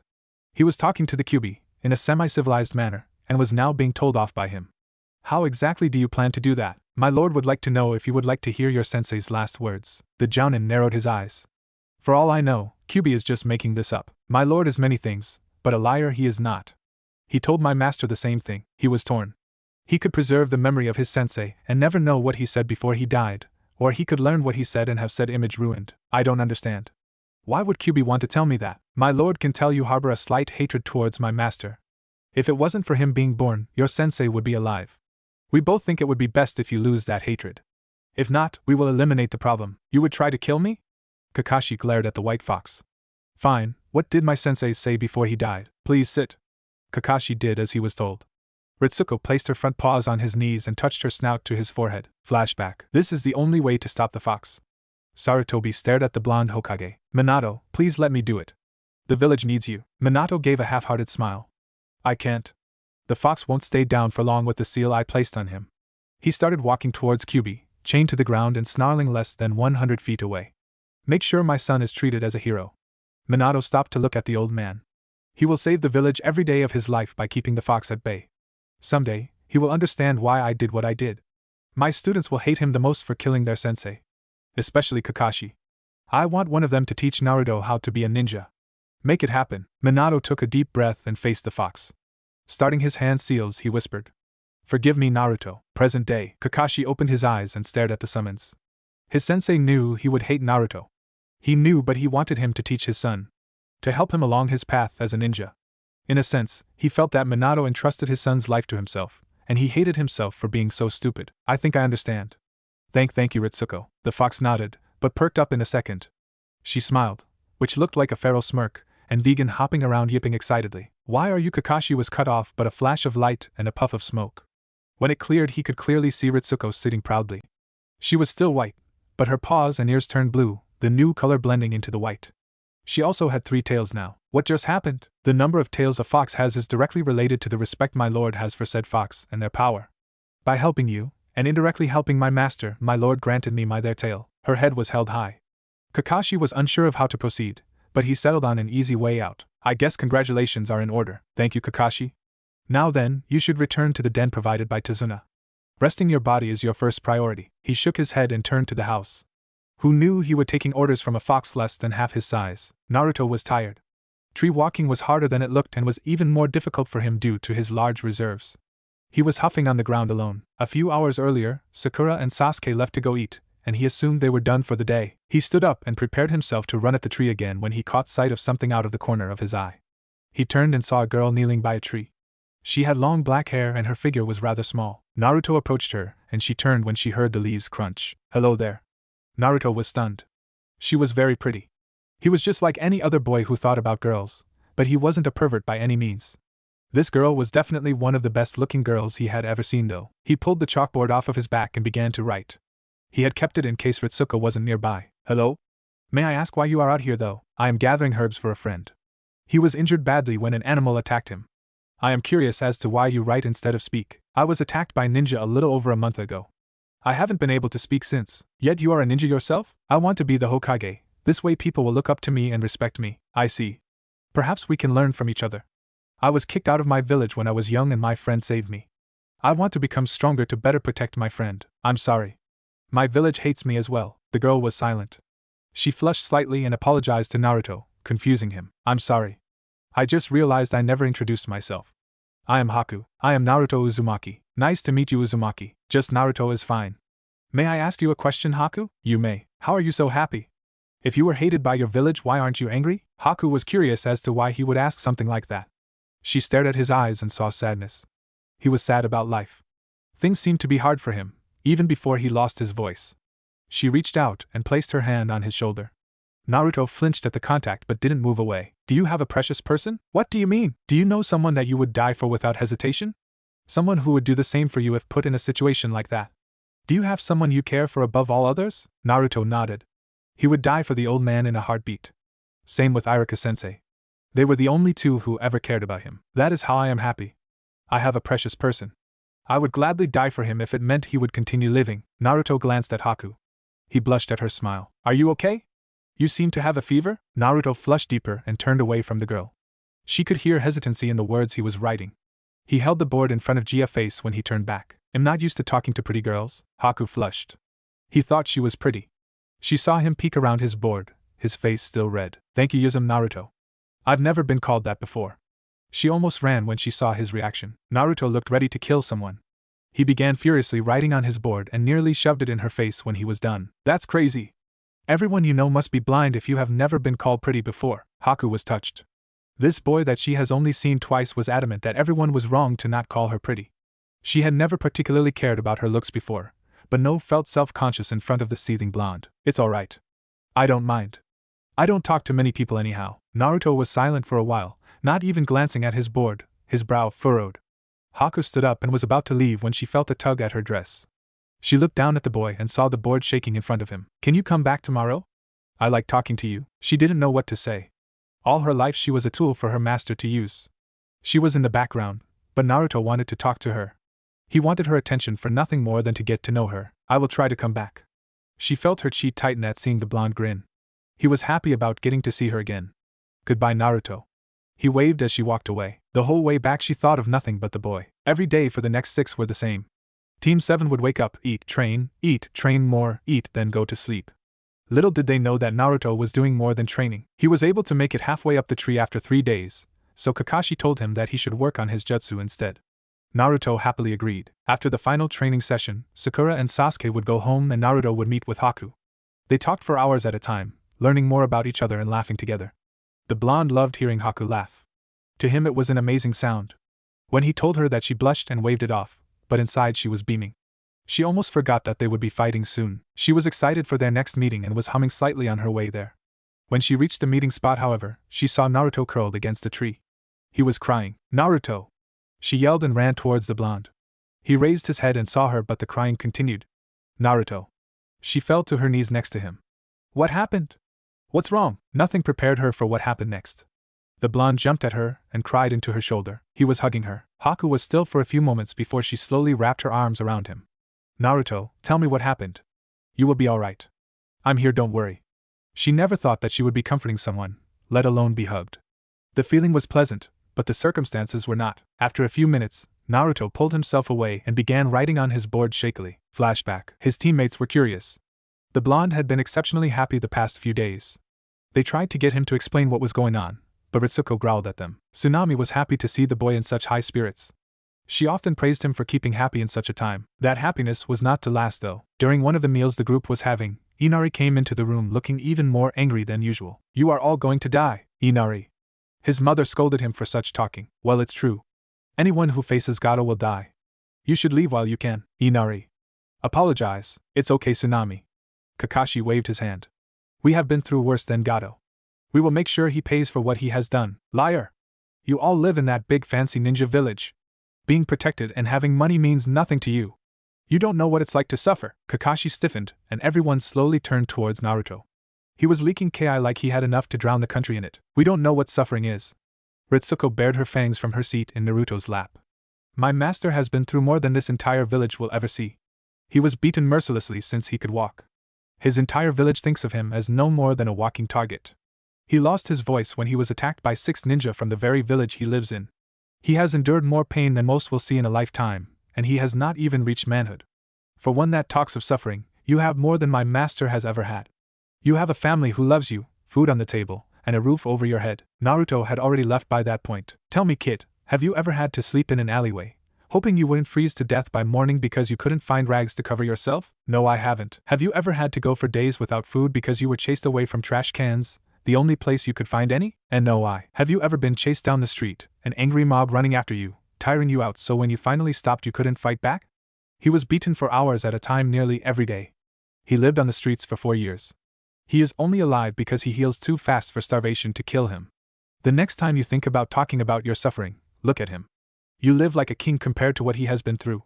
Do you want to know the worst part? Sasuke was in shock. He never knew that Naruto's life was that hard. Sakura and Tsunami were crying. Tazuna hung his head low. Kakashi was angry with himself. Inari shook his head, tears threatening to fall. Those so-called ninja, the ones who were supposed to stop things like that from happening, didn't raise a finger to help. They watched as a mere kid was abused physically and mentally for years. Yet somehow he can still smile. He still calls that worthless place his home. Now if you'll excuse me, I don't want to see any of you for the rest of the day. Ritsuko hopped off of her chair and made to leave. Naruto, hearing her coming, left his place from behind the door and ran. Present day. Naruto finished his story, his hand aching from writing so much. His crying had reduced to mere sniffles. Haku was tearing up. Her life wasn't a great one, but after hearing what the boy had gone through, she respected him for being as happy as he was. She would have gone mad after such treatment. The worst part is that the only thing that's changed since then is I now have a way to earn money and an apartment given to me by the Hokage. I am still chased and beaten. Naruto Haku grabbed one of his hands with both of hers. I'm so sorry. He stared at her with gratitude. His eyes widened for a second before he turned towards the ground. What is it, Naruto? He waved his hand like it didn't matter. You know you can tell me anything, right? He fidgeted for a moment before writing slowly on his board. Is your friend healed? Yes, he is all better now. Is that what you didn't want to say? How much do you care for your friend? Haku was confused by the question. I care for him very much, but I sometimes feel like I get in the way. I owe him a great deal for helping me and I doubt I can ever truly repay him. What came next left Haku gaping. She was confused and touched at the same time. It was something that would require a great deal of care to handle properly. One wrong word and everything up until now would be meaningless. She hated to admit it, but she did care for Naruto. She liked that he focused on her. However, she never meant for it to go this far. If I asked, would you run away with me? Confused. Haku was very confused. Not because of the weird semi-request the blonde had made, but because she was actually considering it. She was raised to be a tool. She was to be used until she was no longer of use. Naruto saw her as a person though, not a tool. He wanted to be with her because she was her. He wanted nothing more than her companionship. Naruto, this was a truly hard decision. She had been with Zabuza all her life, working for him in order to pay back the life he gave her. This was a chance to leave. A chance to be free from that debt. Naruto was nice to her. He was caring and sweet. She could remember the one time she met him, and age had a cut on her arm from training. He began fusing over her and demanded that she received medical attention. It was cute in a way. Zabuza gave her a life. She had no right to turn back on him because she had a chance to be free. Naruto would be heartbroken, but she couldn't stay with him. Can't. Naruto's face fell. He felt horrible, like someone had thrusted a kunai into his gut. He was on the verge of tears when he felt a pair of arms wrap around him. Naruto, don't cry. I'm very happy that you would consider asking me this, but I can't. My friend needs me. If I were to disappear, he would be worried. Besides, you are a ninja. You can't abandon your village for me. Come with me back to Konoha then. Your friend can come too. Haku couldn't believe it. I have 2 people at home that I am able to talk to. I really like you and I don't want you to leave me. You said that you and your friend travel, so come to Konoha. You could live there. This way I could see you all the time. Haku was tearing up. She tried to hold back her tears, but to no avail. She cried. Naruto's eyes went wide and he started writing furiously. I'm sorry. Please don't cry. Just forget I said anything. I'm so sorry. Haku wiped her eyes with the back of her hand. I'm okay, Naruto. You've shown me more kindness in the past few days than anyone has ever shown me my whole life. I couldn't ask you for anything more. She stood up and brushed off her dress. I have to go, Naruto. I don't think we will see each other again. Maybe if things were different. If we had met at a different time, I might have gone with you, but right now I can't. I'm sorry. She ran, leaving Naruto with an outstretched hand. Sakura was worried. It was dark and Naruto hadn't returned yet. She had been waiting for him to apologize for her behavior. Sasuke was with her, but why she wasn't certain. Sasuke was sitting, waiting patiently for Naruto to return. He never knew that Naruto had a rough life. He always assumed he had a good one, seeing his carefree spirit. It wasn't much, but he planned on giving the blonde something that would hopefully ease some of what he was going through. Kakashi stayed out into the night. He was waiting for the blonde to return so he could get some rest. Sleep was elusive, and until he knew his student was back here and safe, he wouldn't be getting any. Naruto was sad. He should have figured that Haku didn't want to be with him. Just like the villagers, she wanted nothing to do with him. He trudged back home, thinking over everything that had transpired the last few days. The time Haku was injured and he couldn't focus on anything but that. The first time they mutually hugged before she left for her friend. Even the moments before she left. She ran and never looked back. No one ever looked back. He was tired. Tired of the way his life was going. Even if it meant unending pain for the rest of his life, he wanted someone to care enough to look back. He wanted to be noticed before he said something. He wanted someone to fret over whether or not he was eating enough. Anything. He just wanted someone to care for someone who would care back. He raised his head and saw he was at Tazuna's. Sighing, Naruto pushed the door open and silently made his way to the guest room he was given. Maybe a good night's sleep would help him get over all of this. When he opened his bedroom door, he found Sasuke and Sakura. Naruto. She ran up to him and gave him the biggest hug she possibly could. When she finally let him go, Naruto turned to Sasuke. I'm not going to hug you. Naruto grinned. Where have you been, Naruto? We were worried about you. Naruto was about to start writing when Ritsuko trotted into the room. I can smell a vixen on him. A vixen? Sakura looked at Naruto strangely. You mean he was with a fox? I believe Ritsuko meant he was with a girl. Sasuke smirked at the blushing Naruto. Sakura gaped at him, and her face flushed. What do you mean with a G-girl? Naruto twiddled his thumbs and stared at the ground. He has been meeting with a vixen for a few days at least. I assume it's after each training session at the end of the day. Based on the potency of the scent, they have shared in physical contact. Sakura was sputtering. You mean he's been having relations with a girl for the past few nights? Naruto quickly shook his head, waving his hands wildly. He began writing. No! We have done nothing more than hug. Sasuke smirked. But there is still a girl. Naruto's blush was the only answer he needed. She is very nice. Sakura was happy that he found someone to talk to. Naruto? She was also upset it wasn't them. Why didn't you tell us about her? I knew that you were all training, and that the upcoming fight is important. I didn't want to mess with that. I know that, but we are your teammates. You should be able to tell us anything. I know I have been mean to you for no reason. I didn't realize you had such a hard life. I'm sorry for the way I treated you. Sasuke cleared his throat. If you would like, there are several of buildings in the Uchiha district that are abandoned. No one would dare come in uninvited. The blonde was tearing up once again. He was offered a home. Not a place to live in fear, but a place where he could be at peace without worry that someone would slit his throat in his sleep. He accepts your apology, Sakura. He will gladly take you up on your offer, Sasuke. Now please leave. It has been a long night, and you all need rest for tomorrow. The two others left quickly, not wanting to incur the fox's wrath. Naruto fell into the bed and quickly passed out, the night's events finally catching up to him. Kit. After opening his eyes, Naruto found himself in a sewer.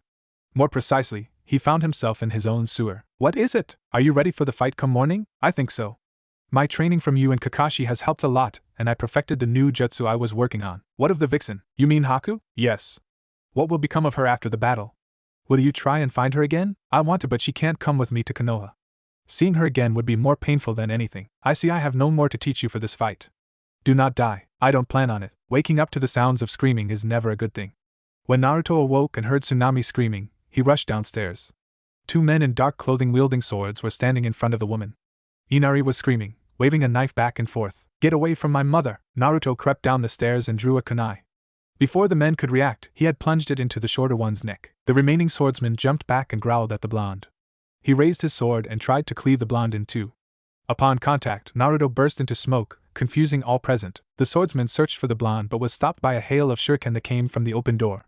He blocked several, but most hit their mark, leaving him to bleed out on the floor. The real Naruto entered the house and looked about the room, surveying the damage. He walked up to Inari and patted his head, giving him a light smile. Zabuza is at the bridge, master. Please hurry. Naruto straightened up at hearing Ritsuko.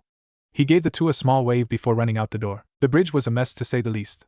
Several workers lay dead and Zabuza was holding well against Kakashi with help from Ritsuko. Sakura and Sasuke were having trouble against the Hunter Nin. The ice jutsu that they used was more powerful than anything either Sasuke or Sakura had. I see the blonde is not with you. Naruto will be here, and when he gets here he will kick your ass. Sakura yelled from her down position. Sasuke was trying his best to dodge the Senbon being thrown, but was having little success. The blonde won't make any difference. He will just be another body. Sasuke's eyes flashed. Naruto will make a difference.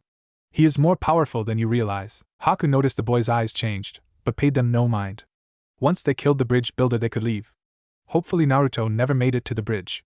She would have to end it quickly. Haku no Hijitsu, Makio Hyosho. The water on the bridge began to form solid blocks, and slowly turned to ice, surrounding the Uchiha. Let's melt the ice. Katan, Doragon no Hano. A thin stream of white fire spewed forth from Sasuke, blasting one of the mirrors. After a few seconds he released it, sweating a bit from the heat. His jaw dropped when he saw the mirror still in perfect condition. It will take more than just fire to melt these mirrors. Sasuke backed up and readied another jutsu when he felt it. Futon, Kuki Payaso. A thin stream of condensed air whistled right past Sasuke's nose and into a mirror, cracking it slightly. The mirror fixed itself in short order, but Haku was amazed to see it crack at all. She turned to face her new assailant, praying it wasn't the blonde. Her heart dropped when she saw Naruto, eyes full of anger. Kuchios no Jutsu. A puff of smoke later, a large black fox appeared with red eyes and 5 tails. Protect the bridge builder. Only step in if it looks like I will die. The black fox nodded and bounded for the old man, effectively scaring him. Naruto rounded back at the hunter Nin. The hatred in his eyes made Haku want to cry. It wasn't fair that she had to fight the blonde. Surrender the bridge builder, and we won't have to fight Blondie. Haku purposely lowered her voice so she couldn't be recognized. Naruto didn't even listen as he charged her. He reared back his fist, quickly approaching the mirrors. Haku sighed and moved to the furthest mirror. When Naruto reached the mirrors, his eyes changed and a red chakra coated his hand. He struck the mirror and shattered it like glass, scaring Haku and surprising the others. Zabuza especially took notice of what was happening. He had noticed something was off with Haku. She was gone for long periods of time, claiming she was training. She was smiling a lot, something she never used to do. She lowered her voice when the blonde reached the bridge. Now the blonde had broken through her bloodline jutsu. Something was up, and it definitely involved the blonde. Haku! I don't know what's wrong with you, but step it up. We need that bridge builder. Haku froze. Zabuza just said her name. He said Haku? Why? Why now of all time? Maybe the blonde mistook him, or thought it was just a coincidence. Maybe he just missed what he said. After seeing the blonde's face, she knew her luck wouldn't hold. His eyes had returned to their normal blue and he was standing limply, staring at the masked Halu wore. Haku? Naruto had actually taken to writing on his board. The girl nodded, suddenly feeling ashamed of herself. She had lied to the blonde. Lied to the only one who would call her a friend. Why did you lie to me? The fight between Kakashi and Zabuza had halted. Everyone was staring at the pair, a saddened Naruto and an ashamed Haku. I didn't lie, everything I told you was true. Your friend is Zabuza? No. Zabuza is my master. I am his tool to control, so you are just like everyone else. Haku was hurt that he thought of her like that, but she couldn't blame him. No. I really am your friend. I still want to be. You lie. I thought I finally found someone who cared enough. I thought you could be my precious person. Turns out you are just like the others. All lies and deceit. Zabuza was confused. Haku was showing out of emotion towards the silent blonde. The last time he had seen that much emotion in the girl was when he found her crying and alone. Haku! Kill the boy already. We don't have time to spend chatting. Be but Zabuza, I said do it. She looked at the broken boy, years were forming in his eyes. She had hurt him deeply, more so than anything before him if his stories were true. He stopped crying from the beatings long ago. She made him cry. No. Zabuza's jaw dropped. What did you say to me? No. I won't hurt a friend. If it means you have no use for me, I will fight against you. I can't allow Naruto to be hurt. She took off her mask and threw it against the ground, dropping her jutsu at the same time. Sasuke blushed at seeing her face. This was the girl he had been meeting. Haku caught sight of Sasuke's face and glared. Don't even think about it. He nodded quickly. So after everything I have done for you. Zabuza stalked towards the girl, flinching at each approaching step. You would dare go against my word? He was yelling in her face at this point. I don't care what you have to say anymore. Naruto is my friend and I stand by my friends. Zabuza's glare intensified significantly, but Haku held her ground barely. Suddenly the man grinned. It's about damn time. Haku blinked in response. Staying with me for as long as you have made you like a robot. Plus you said he is a friend. He pointed his thumb in Naruto's direction.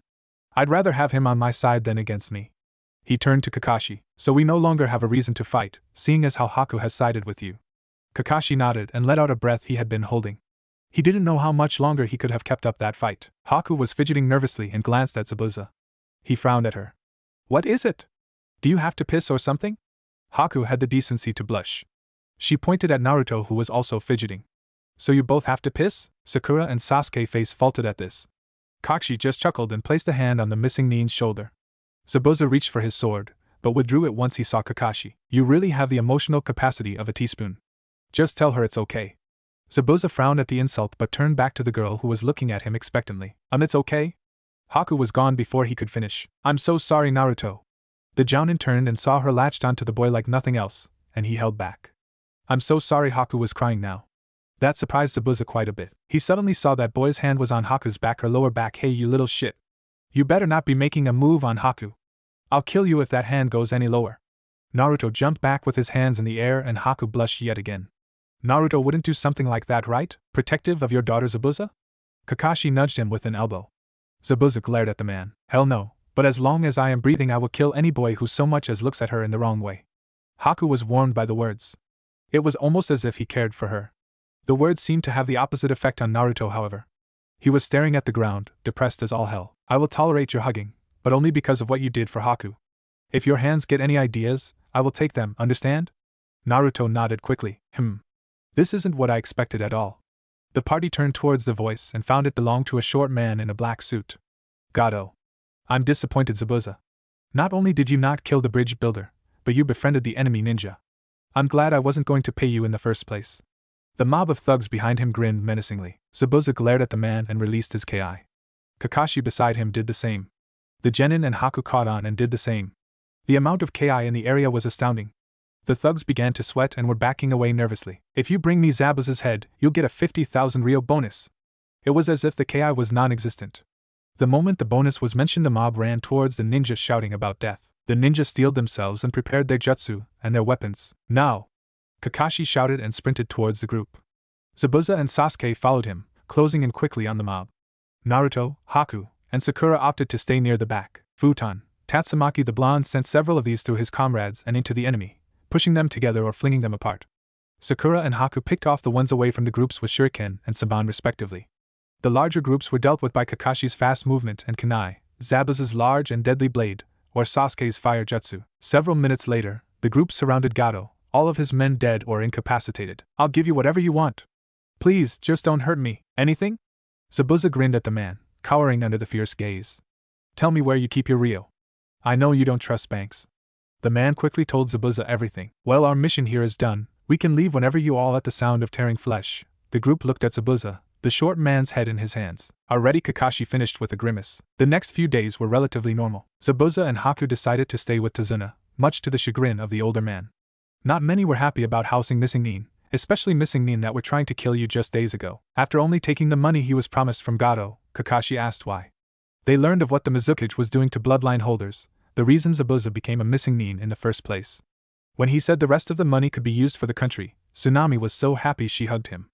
Everyone laughed at that. Ritsuko was quite chatty with Haku and expressed several times how she would make a good mate for Naruto. Team 7 wouldn't let him live it down. Inari had taken to calling Naruto brother. Naruto called him little bro. Haku managed to convince Zabuza to head to Konoha with Team 7 and join the village. Kakashi's was weary of such developments, but relented at the insistence of the blonde. After all, who could say no to his cute little genin? Finally the day came when the party was ready to leave. With a wave, they left for Konoha, ready for some sleep in their own beds. After all, they had deserved it. Lord Hokage? Why have you summoned us here? The Hokage was worried. He turned to face the clan heads. We have a problem, Hayashi. Turn to the recent editions section of the bingo books in front of you. The clan heads were skeptical, but did as they were told. Their eyes widened. How? How is this possible? Some was most vocal about her concern, but they all thought the same thing. Name Naruto Uzumaki. Age 13. Status none. Alias the Silent Fox. Rank C. Skills mid-genin level ninjutsu. High genin level taijutsu. No known genjutsu. No known kenjutsu. Achievements. Used only words to subdue an associate of Zabuza Momochi, in turn subduing Zabuza himself. Only no holder of the Fox contract. Low Chunin ninja and lower approach with caution. Well shit. Saying that Hiruzen was surprised would be an understatement. So say he was sure he was official senile would be more accurate. In front of him stood Team 7, their leader Kakashi, and the two people he least expected to see given the circumstances. Zabuza Momochi was looking around the office from his spot between 2A and BU. Haku was standing close to Naruto looking very nervous, a single A and BU hovering nearby, and then we left wave. Nothing happened on the way back. Now we are here. Kakashi's finished his report. You two want to join Konoha? The two outsiders nodded. What do you have to offer us? Zabuza was surprised that the Hokage hadn't immediately dismissed the idea, but rather wanted something from them in return. As far as I know, Konoha doesn't have but 1 or 2 kenjutsu specialists. I am one and have a vast knowledge of water jutsu that I can use. I would rather not, but if I must, I can teach kenjutsu. The Hokage nodded, accepting this, before turning to Haku. What can you offer Haku? I have a bloodline.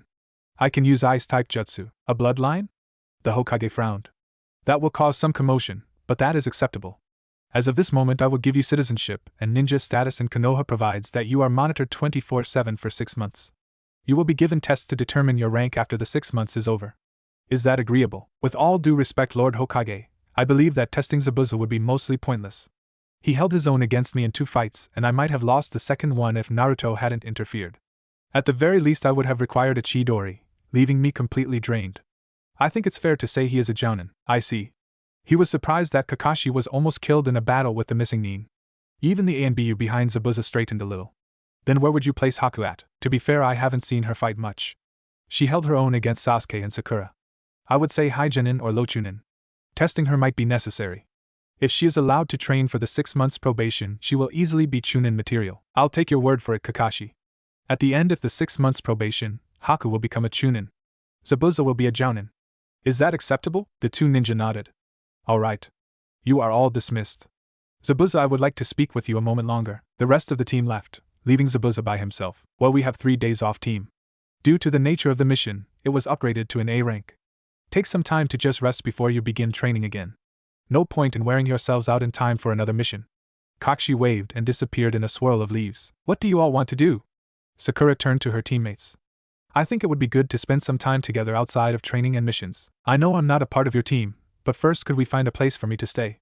They all looked at Haku. After a flash of light, Ritsuko appeared. Ah! Sakura screamed at the fox. Where have you been? I was talking with Kakashi. He requested that Haku stay with my master if the Uchiha had no qualms. Sasuke just shrugged. He didn't care either way. If Haku was close by, then Zabuza would be too. He could use them for sparring partners in the future. Very well. I will inform Kakashi. Master Naruto, I will be unavailable for the day. I must speak with my lord about your next step in training. Ritsuko disappeared in yet another flash. Sakura looked at Naruto funnily. She calls Kakashi lord? No. I have another sensei. Don't ask, I can't say. Sakura pouted but dropped it.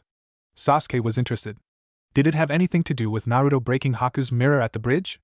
If so, he wanted to meet this person. How about some ramen? It wasn't that they hated ramen, but they didn't eat it like Naruto did. The owners of the ramen stand were happy to serve the blonde and his friends though, so Team 7 didn't care. It's good to see you, Naruto. He smiled at Ayam. She was always so happy. You too, Ayam. Naruto, who is this pretty young lady you have with you? I don't think we've been introduced. This is Haku. She is a friend we met on our last mission. Well, it's nice to meet you, Haku. I hope Naruto doesn't cause you too much trouble. Haku smiled at Naruto's pout. What's that supposed to mean? Before Ichiraku could answer, several people walked into the restaurant. We better pick up the pace. The girl nodded and headed to the back. 6 miso ramen. Oh hey there guys. Kiba sat down next to Naruto. On his left sat Hinata, Shino, Ino, Shikamaru, and Shuji. To Naruto's right was Haku, Sasuke, and Sakura. Hello, Sasuke. Ino yelled from down the bar. Sasuke sighed and banged his head against the counter. I'm happy to see you too. Everyone face faulted at Ino's obliviousness. Hello and Naruto. Hinata pressed her fingertips together, her face red. Hello Hinata. Naruto? You changed a lot. Troublesome. Shikamaru laid his head on the counter. He is right. You look different without that jumpsuit. Ino stared at the other blonde. He had a sleeveless dark blue shirt covered with a dark blue and black vest. His pants were black ANBU style though they only came to his calf. Both legs were wrapped in bandages. He had blue fingerless gloves on his hands. You look hot. Shikamaru lifted his head off of the table and stared at Ino. Kiba's jaw dropped.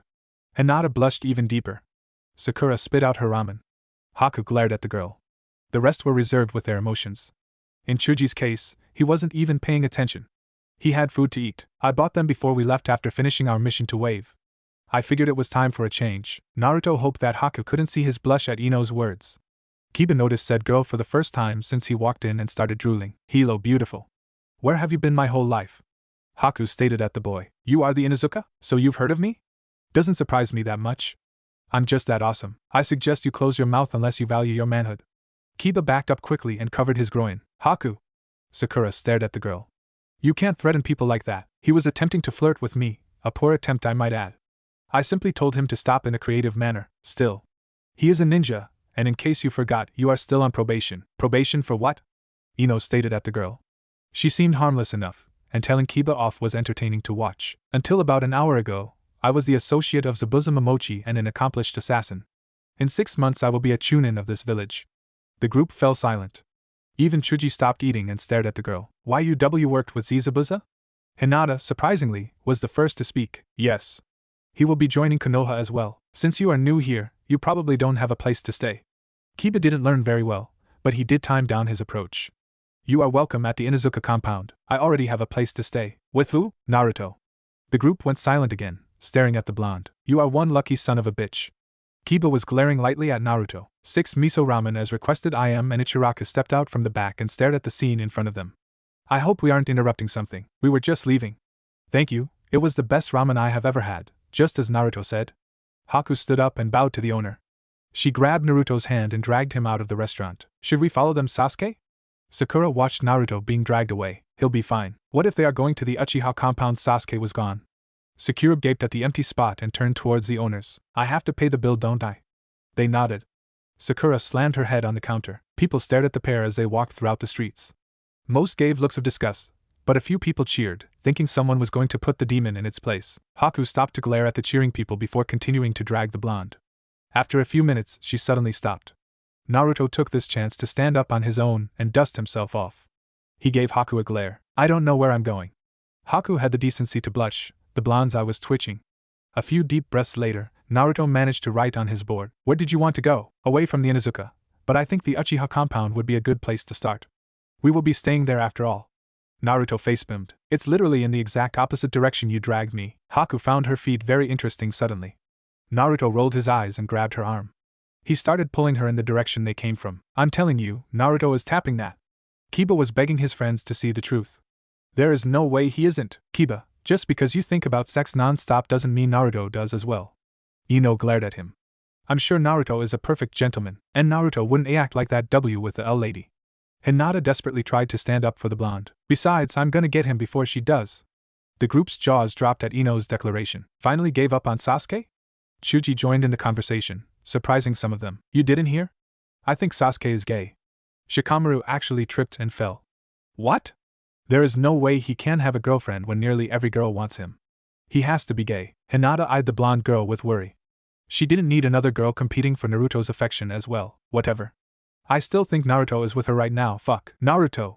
They stopped and saw a disheveled Naruto carrying Haku down the street. Haku was easily disheveled, her hair a mess. It hurt, yes, but I can still walk. You didn't do that much damage. They continued past their friends without a second glance. The 6 genin were twitching. Hinata had fainted and Kiba had a nosebleed. What did I say? The Uchiha district wasn't that far from the ramen stand. 10 minutes after passing it, again, they were at the gates. Sasuke was already there waiting for them. Why are you carrying Haku? Sasuke pointed at the girl in his arms.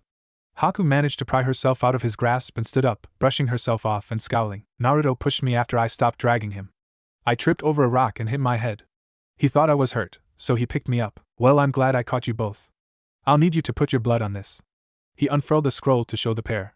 It will allow you to enter the compound. Zabuza came while you were gone and he's waiting for you. The two bit their thumbs, placing a smudge on the scroll. Sasuke did the same, placing his directly below their own prints. Now you can come and go as you please. Just place your blood on the gate, and it will open. Naruto placed his bloodily thumb on the gate, and it swung open. Down the main street, 6th house on the right.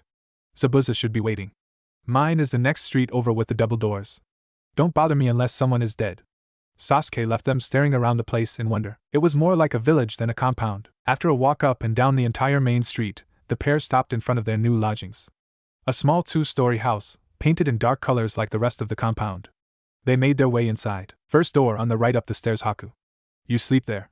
Zabuza stood in the entryway, glaring at them. I would like to have a chat with the kid. Zabuza, please don't. Haku. I just want to talk. Now go. Haku frowned at the man and gave an apologetic look towards Naruto before going upstairs. Couch. Now. Naruto scurried past the imposing ninja and into the living space that Zabuza had pointed him to. He quickly sat on one of the 2 couches available. Zabuza took the other. I'm only going to ask this once, so make damn sure you answer correctly. What are your intentions with Haku? The blonde began to sweat. As if being interrogated wasn't enough, but one of the deadliest ninja in the world had to do it. Unstrapping his board, he wrote, I don't understand what you mean by intentions, romantically. Naruto turned a shade if red that would have the Sharingan blushing. Haku is my friend. That is all. Kid, I respect that you treat Haku well, but someday you might see her as more, or she might see you as more. What will you do then? I don't know. He could honestly say he didn't. He only saw Haku as a friend. Not to say that she wasn't pretty, or had a boldness to be envied, and had skills to back up that boldness. Now that he thought about it, Ritsuko said that she would be an ideal mate. I just want her to be happy, no matter if it meant never speaking to her again, or having her hate you for the rest of her life? Naruto halted in his writing. That was something he had never considered. What if, after a period of time, Haku didn't want to be his friend anymore? What if he hurt her, and she never forgave him? Then I would leave her alone. If she wants to leave because it would make her happy, then I would let her go. Naruto almost had a heart attack when Zabuza gave him an honest smile. That's what I want to hear. You can stay across the hall from Haku, but I'll be next to your room. Don't get any ideas. Naruto nodded and left, heading for his room. Perhaps he should think more about what Zabuza said to him. Maybe Haku will one day want to leave. As much as he hates to admit it, it's not something he would stop her from doing if she wanted to. He would rather have no contact with her and have her be happy, than be near her and have her be sad. When he opened his bedroom door, the day's events hit him like a ton of bricks. The blonde shuffled to his bed and fell down on it. It took but a minute for sleep to claim him. Lord Hokage would like you to meet with him before your team's training this morning. The Anbu stared at a bleary-eyed blonde. He shuffled to the gates ready to kill whoever it was that made Sasuke wake him up at this hour, but took it back when he spotted the Anbu. He nodded to the Anbu and turned back to ready himself for his meeting. What was it for? Sasuke asked Naruto as he walked through the door to his new home. Naruto waved him off. He would tell him after he dressed. Naruto had told Sasuke he might be late to team training because of his meeting. Sasuke accepted that, although curious as to why the Hokage needed to meet with him. The blonde hightailed it to the Hokage tower. He kicked down the door and strided in, holding peace signs up on both hands, smiling widely and turning to his invisible crowd. The Hokage chuckled at the boy's antics. The two elders with him were furious. What is the meaning of this? Koharu glared at the boy. You insolent brat. Hokage, arrest the boy for entering your office. Hamura turned to the Hokage. Why should I? The Hokage chuckled. He entered the office of the Hokage without permission of the Hokage. He should be placed under arrest immediately. Normally you would be right. However, I have given Naruto permission to enter whenever he wishes, so he has committed no crime. In fact, I should congratulate him for brightening my day. The elders scowled and glared at the boy. Naruto, being the mature individual he is, flipped them the bird and stuck his tongue out. Lord Hokage, I demand he be arrested for such insolence. Hamura turned to the Hokage. I'm sorry, I was studying my papers here. What is it that happened? The Hokage looked up from his desk to see two angry elders and a grinning Naruto. If you have nothing else, I have a meeting with Naruto. You may leave. Naruto strode up to the Hokage's desk, past the exiting elders. They gave him one last scowl before leaving. You know you shouldn't antagonize them, Naruto. One day you will get in trouble for doing it. Naruto shrugged and stared at the old man expectantly. The reason I called you here. Take a look at this. He held up a black book. Do you know what this is? Naruto shook his head. It's called a bingo book. All of the world's dangerous and missing ninja are listed in it. They have a list of known abilities, a price for their head if someone wants them dead or captured, and a rank from C to SS. Although only one ninja ever managed to get an SS rank. I want you to look at the last page of the book and tell me what you see. He handed the book to Naruto, and watched as he flipped through it. When he reached the back, Naruto's eyes widened in shock. I see you found it. Only a handful of genin in history have ever made it into the bingo book. You are only the fourth in Konoha to make it as far as I know. What interests me is the contract you have and how you got it. I've never heard of the Fox contract. Naruto sighed. He figured this would happen someday. He bit his thumb and spread it onto the tattoo he had on his shoulder. Kuchios no Jutsu. A puff of smoke later and a fox was sitting on the desk. I was sleeping, master. You could have just called out to me with your mind. I would have come. So this is one of your summons, Naruto? The fox turned towards the Hokage and, surprisingly, bowed. You are the Hokage, I presume. I am Ritsuko, Master Naruto's attendant for the duration of his life. Before you ask, I only bow to my master, my lord, and the ones worthy of my lord or my master's respect. I see. I asked Naruto how it was he came by the Fox contract. You said something about him calling out with his mind, so I assume you can read his thoughts and will be speaking for him? Yes. Before the mission to Wave, my lord offered Master Naruto the chance to obtain the contract, by trial of the Fox. Master Naruto accepted knowing that the trial would kill him if he failed. He succeeded and now has authority over all foxes excluding my lord. What does this trial entail? The Hokage was worried that Naruto would do something so dangerous, but that was the life of a ninja. At least he survived. I do not know. Only my lord and all eighth-tailed foxes are knowledgeable of the test. Understandable. That is all I wish to know. Perhaps one day I can speak with one of you about the nature of the foxes. Until now, no such contract was known about, and since you answer to Naruto, it interests me. If you so wish, I can call upon Masashi, one of the current eighth-tailed foxes, and he can discuss such matters. I would appreciate it. The fox closed her eyes for several minutes before opening them again. He is coming. If you have a way to prevent chakra from leaving this room, you should do so now. He is quite large, and I'm sure everyone in this village could feel him from here. The Hokage placed the necessary seals over the room as a puff of smoke was emitted. I have come. Where is the Hokage? To say he was big would be an understatement. He was easily 15 feet tall while sitting, a dark green in color with bright yellow eyes. His 8 tails swished impatiently behind him. Young Master Naruto, very good to see you again. Naruto waved to the large fox, grinning happily. He then pointed to the Hokage across from him. So this is your Hokage. I am Masashi, the everlasting flame. Pleased to make your acquaintance, as I am pleased to make yours, Masashi. Naruto, you still have team training today. You are free to go now. The blonde nodded and made his way to the door. His teammates would freak when they hear about his bingo book status. As training came to a close for the day, Sasuke asked Naruto about his visit to the Hokage. He didn't like that the blonde said nothing about it after showing up for training after said meeting. Naruto, what did the Hokage want? Now Sasuke, if the Hokage asked to see Naruto, I'm sure it was for a private matter. Naruto doesn't have to say anything. Kakashi couldn't help but be interested as well. He wished to inquire about the fox contract my master now possesses. Ritsuko stared at the copycat ninja. She would have to inform her lord about his training. It was effective and Naruto would need any extra training he could get. I myself have been wondering about that. Kakashi stared at the blonde. Master Naruto nearly died obtaining the contract. That is all I can say. That is fair. However, I'm sure there was something else to be said. He would not have been gone for such a long time if it was just for that. Correct. Modern Naruto is now listed in the bingo book. Kakashi's eye widened. He is in the bingo book? Sensei, what is the bingo book? Sakura was listening to the conversation being held in front of her. She didn't understand how someone as young as Naruto managed to get a hold of a contract, but she was willing to let it slide for now. He would tell them eventually. The bingo book is a book all jounin and above level ninja have. It lists all ninja in the elemental nations that are considered missing nin or are dangerous. Some countries even put bounties on the ninja in them if they harbor a grudge against one of the ninja. Sakura's eyes widened. Naruto was a dangerous ninja. That didn't seem right. He was stronger than he was a few months ago, but he seemed too young to be a dangerous ninja. Kakashi-sensei, are you in the bingo book? Yes, I am. I am considered an A-rank threat, though I used to be an S-rank. Sasuke raised an eyebrow at his sensei. Kakashi used to be an S-rank ninja? He must be one of the best ninja in the village, and he was teaching them. Sensei, how do you get into the bingo book? Sakura's eyebrows were furrowed. A and BU level ninjas sometimes take missions to other countries to observe the ninja that live there. If they find a ninja interesting or powerful, they will give them a listing in the book. I guess another ninja was spying on our wave mission and saw the fox contract in action. Most ninja that have a contract are in the bingo book simply for that.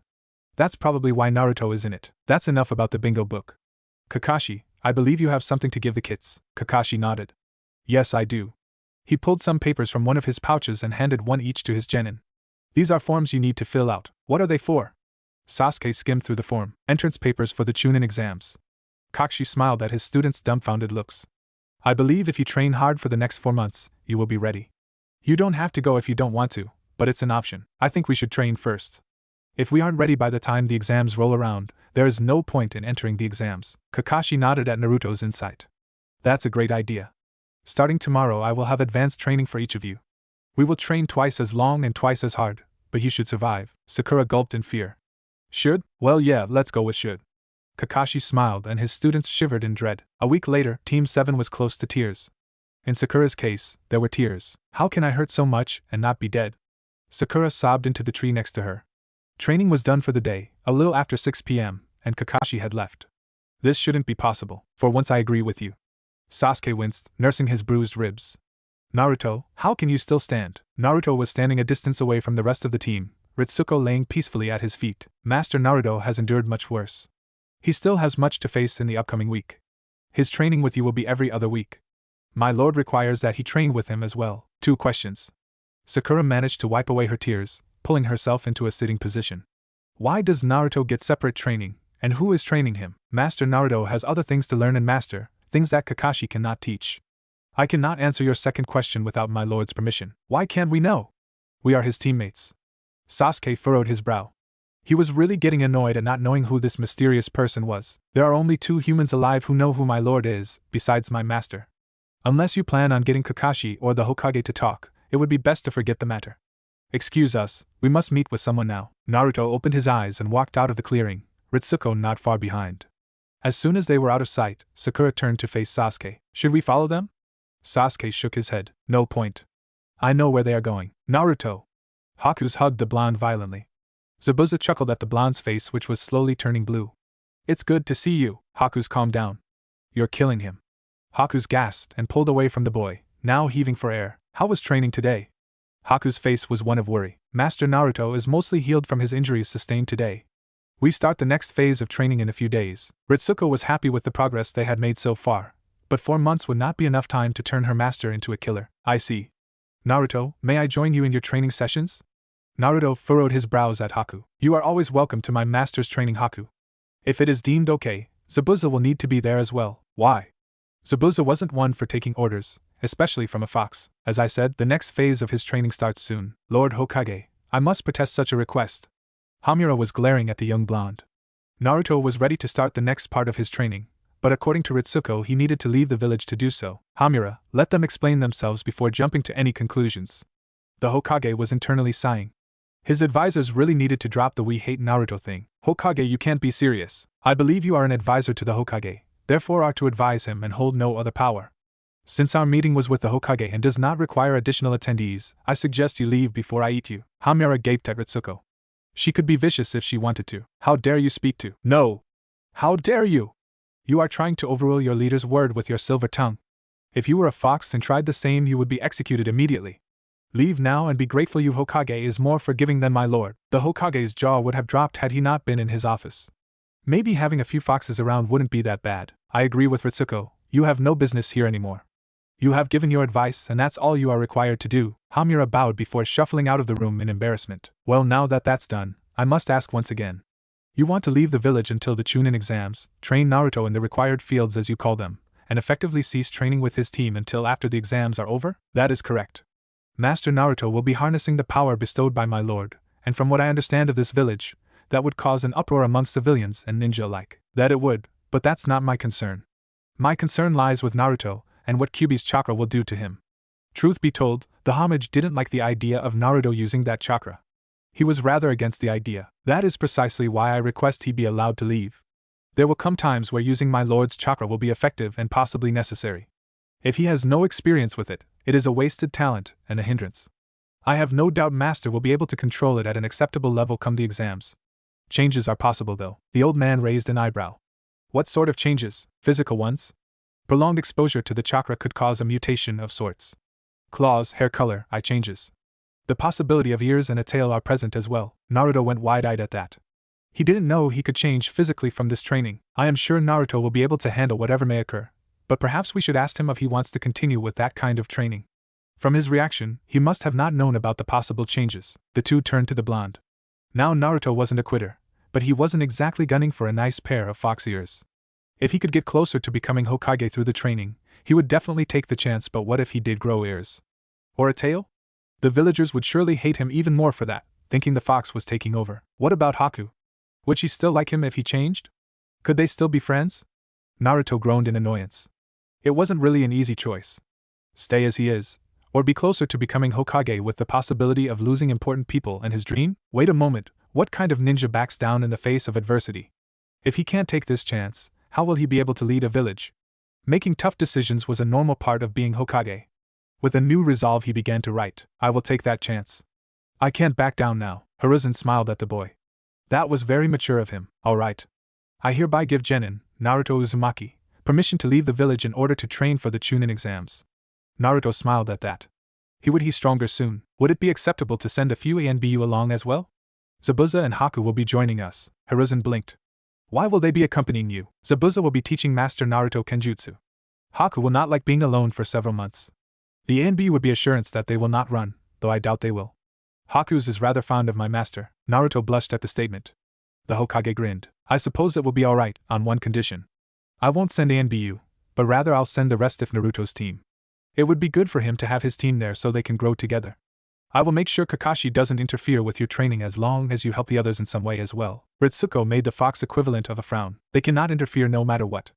Even if Master Naruto is in extreme pain and crying out for help, unless I give the okay, they are not allowed to do anything. My master's training will be Zabuza's and my own priority. I will not be ordered around and neither will my party. I believe that is acceptable. He was worried about the crying for help statement, but there wouldn't be anything he could do. Training will be painful and must occur. There is no easy way to gain strength. When will you leave? As soon as the others are ready and gathered. We will travel the rest of the day and make a camp where we will train at for the duration of our leave. That should be plenty room from Konoha for my lord's chakra to not be felt. Alright. I'll send for Kakashi's and his team. Get Zabuza and Haku when you go to pack. They will meet you at the gate in an hour. Both Naruto and Ritsuko nodded. Ritsuko did not like having Kakashi's tag along, but there wasn't much she could do about it. They left with haste towards the Uchiha compound. The Hokage shook his head at their retreating forms. He will surely surpass his father. When is the question now? So we are leaving? Haku was in the midst of packing. Naruto and Ritsuko were sitting on her bed. They had finished earlier. Correct. We will be gone until the Chunin exams.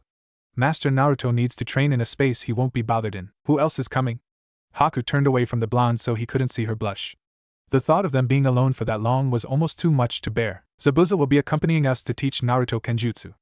Kakashi's team and Kakashi himself will be there as well for extra training. Haku felt sad that so many were going, but at least she wouldn't be embarrassed by being alone with Naruto. You ready yet? Zabuza poked his head in the door. It's almost time to meet, just a few more things. I'll meet you two there, so go on ahead. Naruto hopped off of the bed and gave Haku a small hug. Her face flushed, but she hid it the best she could. Ritsuko trotted out the door behind him, Zabuza trailing behind. Yo! Kakashi waved lazily at the approaching figures. Sasuke and Sakura bristled at Zabuza, making him laugh. I'm not a ninja of Konoha yet, but I'm not going to kill you. The pair visibly eased at the declaration. Where is the young lady? The silver-haired Jounin scanned the area for Haku. Isn't she coming as well? She will be with us shortly. Plenty of time for me to explain how this will go. Kakashi, I'm sure the Hokage explained the stipulations of you joining us? Kakashi slumped. Yes, he did. Good. This is directed at the other two then. Master Naruto takes precedence over anyone else on this training trip. If he wishes to train with Zabuza, he will. I am to help you if I can, but only when not training my master. If this is a problem, leave now, Sakura huffed indignantly. Why does Naruto get special treatment? That's not fair to the rest of us. Master Naruto, unlike you two, actually has to be physically away from the village to train. It would be dangerous to him and others if he trains close to others. You are receiving normal training. Kakashi is here to make sure Zabuza and Haku don't run. So?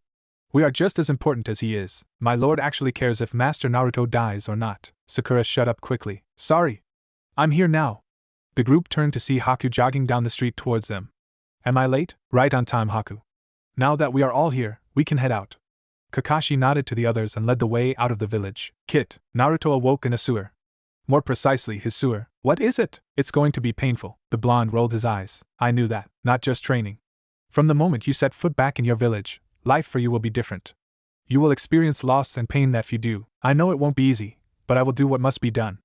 I have to get stronger to protect Haku and become Hokage. You have stopped complaining about the loss of your voice. Do you no longer wish to have it? Naruto did a double take at that. Are you stupid? Of course I want my voice back. The grin from the fox was unsettling to say the least. QB was planning something. Very well. I take back my previous statement. I will give it back if you fulfill 3 things. Think of it like a game. It's going to take a long time, but it shouldn't be too hard for you. What do I have to do? A scroll appeared in front of the blonde. It was dripping in blood and sealed shut. Put your blood on this. It's a binding contract between the two of us. If you complete the tasks, then I will be forced to give you your voice back.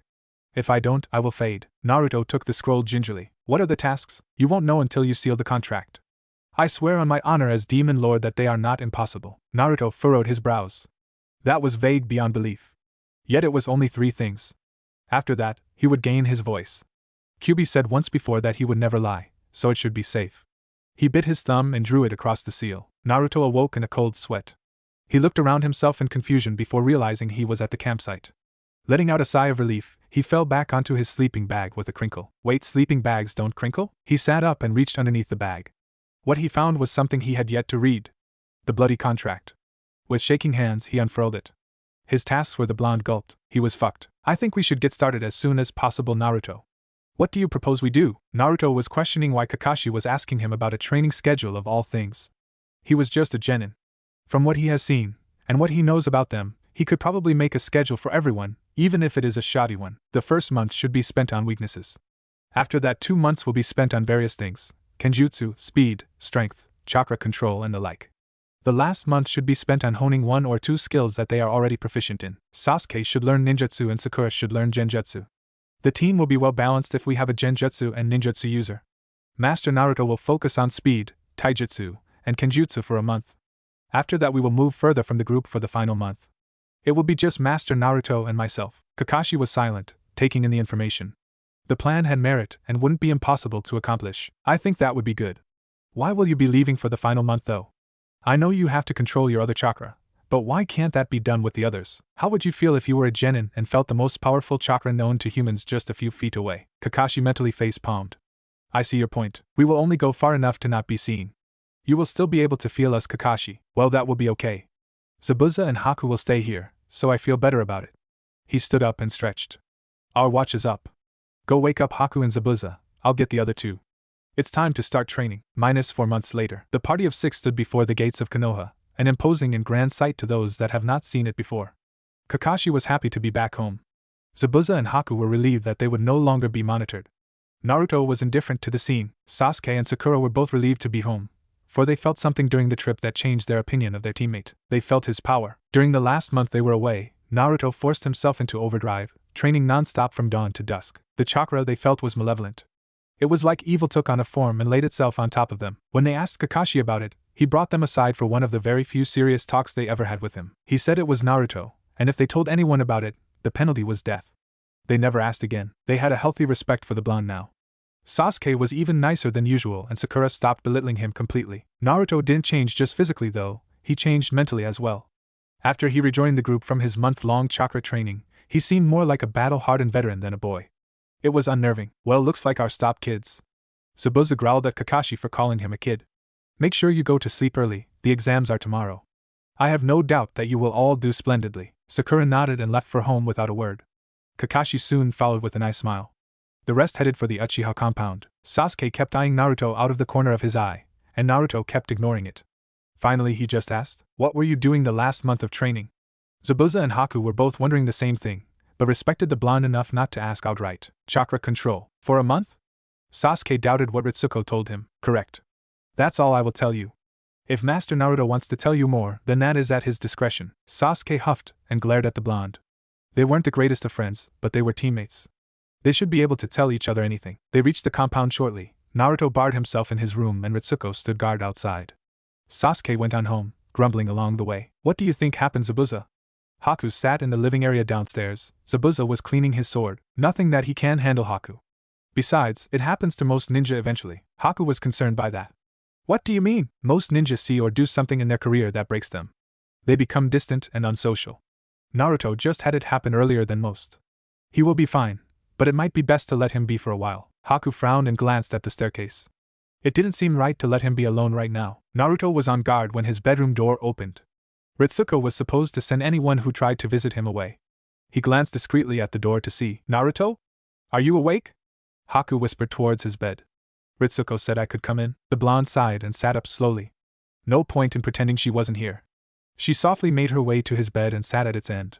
Naruto grabbed his chalkboard and stared at Haku. What did you need, Haku? Naruto, why are you ignoring everyone? It's not like you to do something like this. Naruto sighed. Of course it was about training. It's nothing, Haku. I'm fine. Naruto, that's a lie. Haku, I'm fine. I just want to be alone. The Naruto I knew wouldn't try to hide from a problem. He wouldn't ignore his friends. He wouldn't ignore me. Haku turned away from the blonde. She was sad that he couldn't see that pushing everyone away was ruining what they had. I want to talk to you again. I want things to be like they were. Naruto lay a hand on Haku's shoulder. He just wanted to be alone. He learned things that he shouldn't have known yet, things that could be the death of him, but they didn't understand. He pulled Haku into his arms and embraced her. She gasped and tears ran down her cheeks. Her heartache lessened and she pushed him back with the force of her hug. After a few deep breaths, she realized that she was laying on top of him. She flushed deeply and rushed to get off, but he held her still. She looked at him in confusion, but he just rolled her to his side, pulling her close. The declaration was clear and Haku was happy to oblige him. She hugged him tightly and relaxed, letting sleep overtake her. Naruto smiled at her. Maybe he could tell her, maybe she would understand. Before he lost his nerve, he kissed her forehead and settled into his pillow, excited for the exams tomorrow. You all showed up. That's good.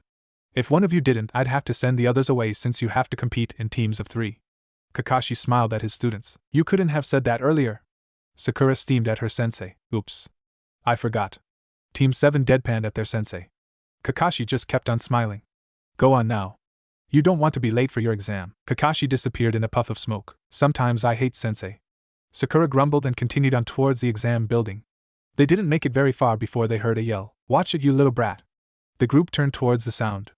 They saw Konohamaru, the grandson of the third Hokage, being held in the air by an unknown ninja. Let me go! You bumped into me, you brat. I want an apology. Put me down! Konohamaru kicked at the air, but wasn't able to pull himself free. Kankuro, put him down before you make a scene. A blonde ninja grabbed Kankuro's shoulder. Like hell I will Temari.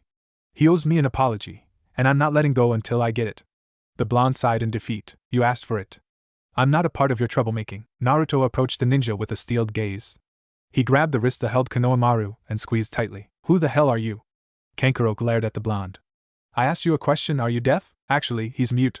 Sasuke grasped Kankuro's shoulder. Now why don't you put down the Hokage's grandson before you get into trouble? I don't take orders from leaf ninjas, so why don't you shut the hell up? Put him down. The deep voice echoed across the group, pulling their gaze up into the tree next to them. Jigara, shut up Kankuro, or I'll kill you. Kankuro obeyed the redhead and dropped Konohamaru, backing up slightly. I apologize if he made a scene. I'll make sure it doesn't happen again. Come now, Kankuro and Temari. He strode off, the other two following him quickly. Well, that was interesting. Sakura quipped. Can we go to the exam room now? I'm nervous enough without all of these distractions. Before they could walk away, a flash of smoke erupted, Ritsuko appearing, looking frazzled. Master Naruto. You must see this now. She put the book in her mouth down, and Naruto immediately recognized it. He picked it up nervously and began to search for his name. When he found it, his eyes widened in terror and surprise. Name: Naruto Uzumaki. Age 13. Status: son of the 4th Hokage. Alias: the Silent Fox. Rank: High C. Skills: High Genin level Ninjutsu. Low Chunin level Taijutsu. Mid Genin level Kenjutsu. No known Genjutsu. Achievements: used only words to subdue an associate of Zabuza Momochi, in turn subduing Zabuza himself. Only known holder of the Fox contract. Known Jinchuriki, holder of the Kyuubi. Proficient in Kage Bunshin no Jutsu and has been cited making over 100 clones at a time. User of an old taijutsu form known as Fukusuken. Considered very dangerous, and is not to be approached by any lower than Jounin. Large numbers are suggested for taking him down. Bounty: 45,000 Ryo dead, Kumo 65,000 Ryo dead, IWA. He quickly hid the book. His teammates didn't need to know what and who he was. What does it say, Naruto? Sakura was intrigued by the blonde's reaction. It does not concern you, Sakura. Master, we must inform Kakashi immediately. I doubt he knows yet. Naruto shook his head. Let the Hokage tell him. He already knows, I'm sure. Besides, there is no point in getting riled up over this. As long as no one else finds out, we are in the clear, alright. After the exams we will tell him anyways, in case the Hokage does not. Naruto nodded in agreement. What is going on? Sakura glared at the two, having their own conversation, leaving her and Sasuke out of it. We are your teammates, so we deserve to know. You are stupid beyond reason, girl. Every being has secrets to keep. Things they don't even tell even their most trusted companion. Ritsuko is right. Sasuke stepped up. As much as I want to know what's going on, Naruto has every right to not say anything. I know I have secrets that neither of you knows about, and I'd prefer to keep it that way. Sakura tried to protest, but the others just ignored it. She huffed and followed them to the building the exams were being held in. Team 7 made it. They were in the room to take their exam and hopefully become Chunin. They passed by the genin that stopped them on floor 2 with the genjutsu. They almost got into another fight with the team from Suna as well. Luckily enough, they reached the room before the altercation came to blows. Now they stood in front of a silver-haired genin with glasses. He was talking about Ninefo cards, something he made that has stats on a bunch of different ninja. Sasuke, in his effort to kind of stand up for Naruto's secrets before, lost that when he asked about the blonde. What do you have on Naruto Uzumaki? Naruto glared daggers at the Uchiha, but he stood firm. Let's see. Whoa. What? Sasuke raised an eyebrow. What was the surprise? Well, Naruto Uzumaki, Genin 13. Known as the Silent Fox. In the bingo book as a C ranked, one of 4 to make it into the bingo book as a Genin. Completed 15 D ranks and 1 C rank. He holds the Fox contract and defeated Zabuza Momochi in combat. The place was so silent you could have heard a pin drop from a mile away. He received an array of death glares from every village except Konoha. His fellow classmates were staring in awe and shock. Listen up, maggots. I'm a tall Jounin stormed into the room, ready to lay into the fresh Genin, but it seemed that they were already doing that themselves. Hey! Look at me when I'm speaking to you. Now come take a number and then take a seat. Soon enough, every Genin in the room was seated. Time for the exam to begin. Alright. I'm your Jounin proctor for the first part of the Chunin exams, Marino Ibiki. I will have a Chunin pass out your exam papers. While he does this, I will explain the rules of this test. Unlike normal tests, you start out with a perfect score here, a 10 out of 10. For each wrong question you get, you lose a point. If you are caught cheating, you lose 2 points. Getting caught cheating 3 times results in you losing all of your points immediately. If any member of your team loses all of their points, all members are disqualified and will fail. He grinned maniacally at the semi-frightened students. This would be fun. Now you have 1 hour to do the first 9 questions. The 10th question will be given after 45 minutes have passed. Begin. A rustling of papers and pens scratching could be heard like a whirlwind throughout the room. Over half of the participants had been removed by this point. Few left willingly, and one boy even cried at being disqualified. Naruto and his team were sitting easy. Sakura knew the answers easily due to her book smarts. Sasuke copied someone else with his Sharingan, and Ritsuko just told Naruto the answers via mind link. While waiting for the 45-minute mark, Naruto and Ritsuko were having a rather interesting conversation. I don't care what you do with your body, master. It is your own to do with as you please. I know that. I was just asking your opinion on it. Getting another tattoo is up to you. Whether or not your teammates will get matching ones is a mystery. Can't you just intimidate them? I'd rather not. Sakura is already scared of me, and Sasuke may or may not hate me. It's hard to tell with that boy. Any ideas on what I can do to make them? A few if you are serious about pursuing this endeavor. Care to share? Well, Sasuke will be easy as long as you. Alright, maggots. 45 minutes have passed. Now for the last question. Before I give it to you, you must choose whether or not you will take it. If you choose not to take it, you will fail immediately. A roar of anger erupted from the kids. Why the hell wouldn't they take it then? However, if you take it and fail, you will be barred from ever taking the Chunin exams again. You will be genin for life. An even larger cry from the angry kids rang out. Shut up. They begrudgingly quieted down. Deal with the rules. It's just too bad you got me as proctor this year. Take it next year if you don't feel up to the challenge. Immediately a few hands went up. The teams left complaining and saddened. A minute went by without a hand being raised. Anyone else backing out, cause now's the time to do it. No one else raised their hand. Alright then. For those of you who stayed, you pass. A moment of silence. What? Ibiki chuckled to himself as the kids began yelling at him. This test was just that, a test. You were supposed to gather information without being spotted by the enemy being the Chunin watching you. Since the questions were Chunin level, it was doubtful that you would get more than 1 or 2 right. I planted 2 Chunin in the room that already knew the answers for you to gather from. The last question was the big one. Can you continue a mission when faced with the unknown? As a Chunin, you will be a leader on missions. You will have lives in your hands, and sometimes you must make sacrifices. Complete the mission and protect your village. Ibiki slowly removed the bandana on top of his head, revealing nasty burns, large scars, and what looked like screw holes. You do whatever it takes to keep information out of enemy hands, even at the cost of your own life. If you can't be willing to face the unknown, and face your possible death, then you don't deserve to be a Chunin. Now, the first part is over and the wall to the right of Ibiki smashed into pieces. Kunai flew through the new opening and pinned a banner to the ceiling. The forever sexy and single, Enko Mitarashi, a young, purple-haired woman, walked in through the hole and grinned, sending shivers down many spines. I'm Enko Mitarashi, and I'm proctor for the second part of the exam. She gave a disappointed look at the crowd and then turned to Ibiki. There are too many here, Ibiki. You're getting soft. Ibiki growled at her. I am not. There are a lot of good candidates this year. Enko rolled her eyes and turned back to the still shivering group. Meet me at training ground 44 tomorrow at 9 a.m. If you are even a second late, you will be disqualified. Now leave! The students rushed to get out of the same building as the crazy Jounin lady. Please don't tell me you are actually serious about this. Sakura's eye twitched at the white fox, walking away from the exam building. I am only conveying what Master Naruto was interested in. Regardless of what you and Sasuke decide, he will get a tattoo. He says it will bring you 3 closer together, and to think of it as team bonding. Naruto, did you really think I would get a tattoo? Sakura glared at the blonde. He shrugged with indifference, making her sigh in exasperation. Sasuke, are you getting one? Sasuke shrugged with indifference. Why can't anyone just be clear? Master Naruto says he will go shopping with you one time, hold all of your bags, and pay for one item of his choosing. Sakura perked up a bit at that. He also says that he will convince the girl Sasuke likes to let him take her on a date. Sakura's head seemed mechanical as it turned towards Sasuke, who now sported a faint blush. I will consider it. He also says that he will tell everyone who it is if you do not agree. What are we getting and when? Sakura's jaw was hanging open in disbelief. Sasuke had a crush on a girl and he was now getting a tattoo. Before she could ask who, a familiar face appeared before them. Yo. Kakashi smiled lazily at his team from behind his poor erotic literature. I heard that my cute genin passed the first part of the exams. Sasuke likes a girl, Naruto knows who it is, and he just convinced Sasuke to get a tattoo with him. Sakura couldn't hold it in. This was too much all at once. She had to yell at someone, so why not Kakashi? Kakashi stared blankly at his team. Like team bonding? That's nice. Sakura wanted to cry. Even he was on board. And he completely ignored the part about Sasuke liking a girl. Master Naruto wishes to let you know that you are welcome to come, Kakashi. Sure. A team tattoo sounds fun. What are we getting? That is how Sakura found herself in a tattoo parlor, surrounded by her team discussing cool and weird things to permanently ink on their bodies. Ino would never let her live it down. Can I just pretend I got one? Sakura was watching as the artist was finishing on Naruto's. Sasuke and Kakashi were already done, sitting to the side.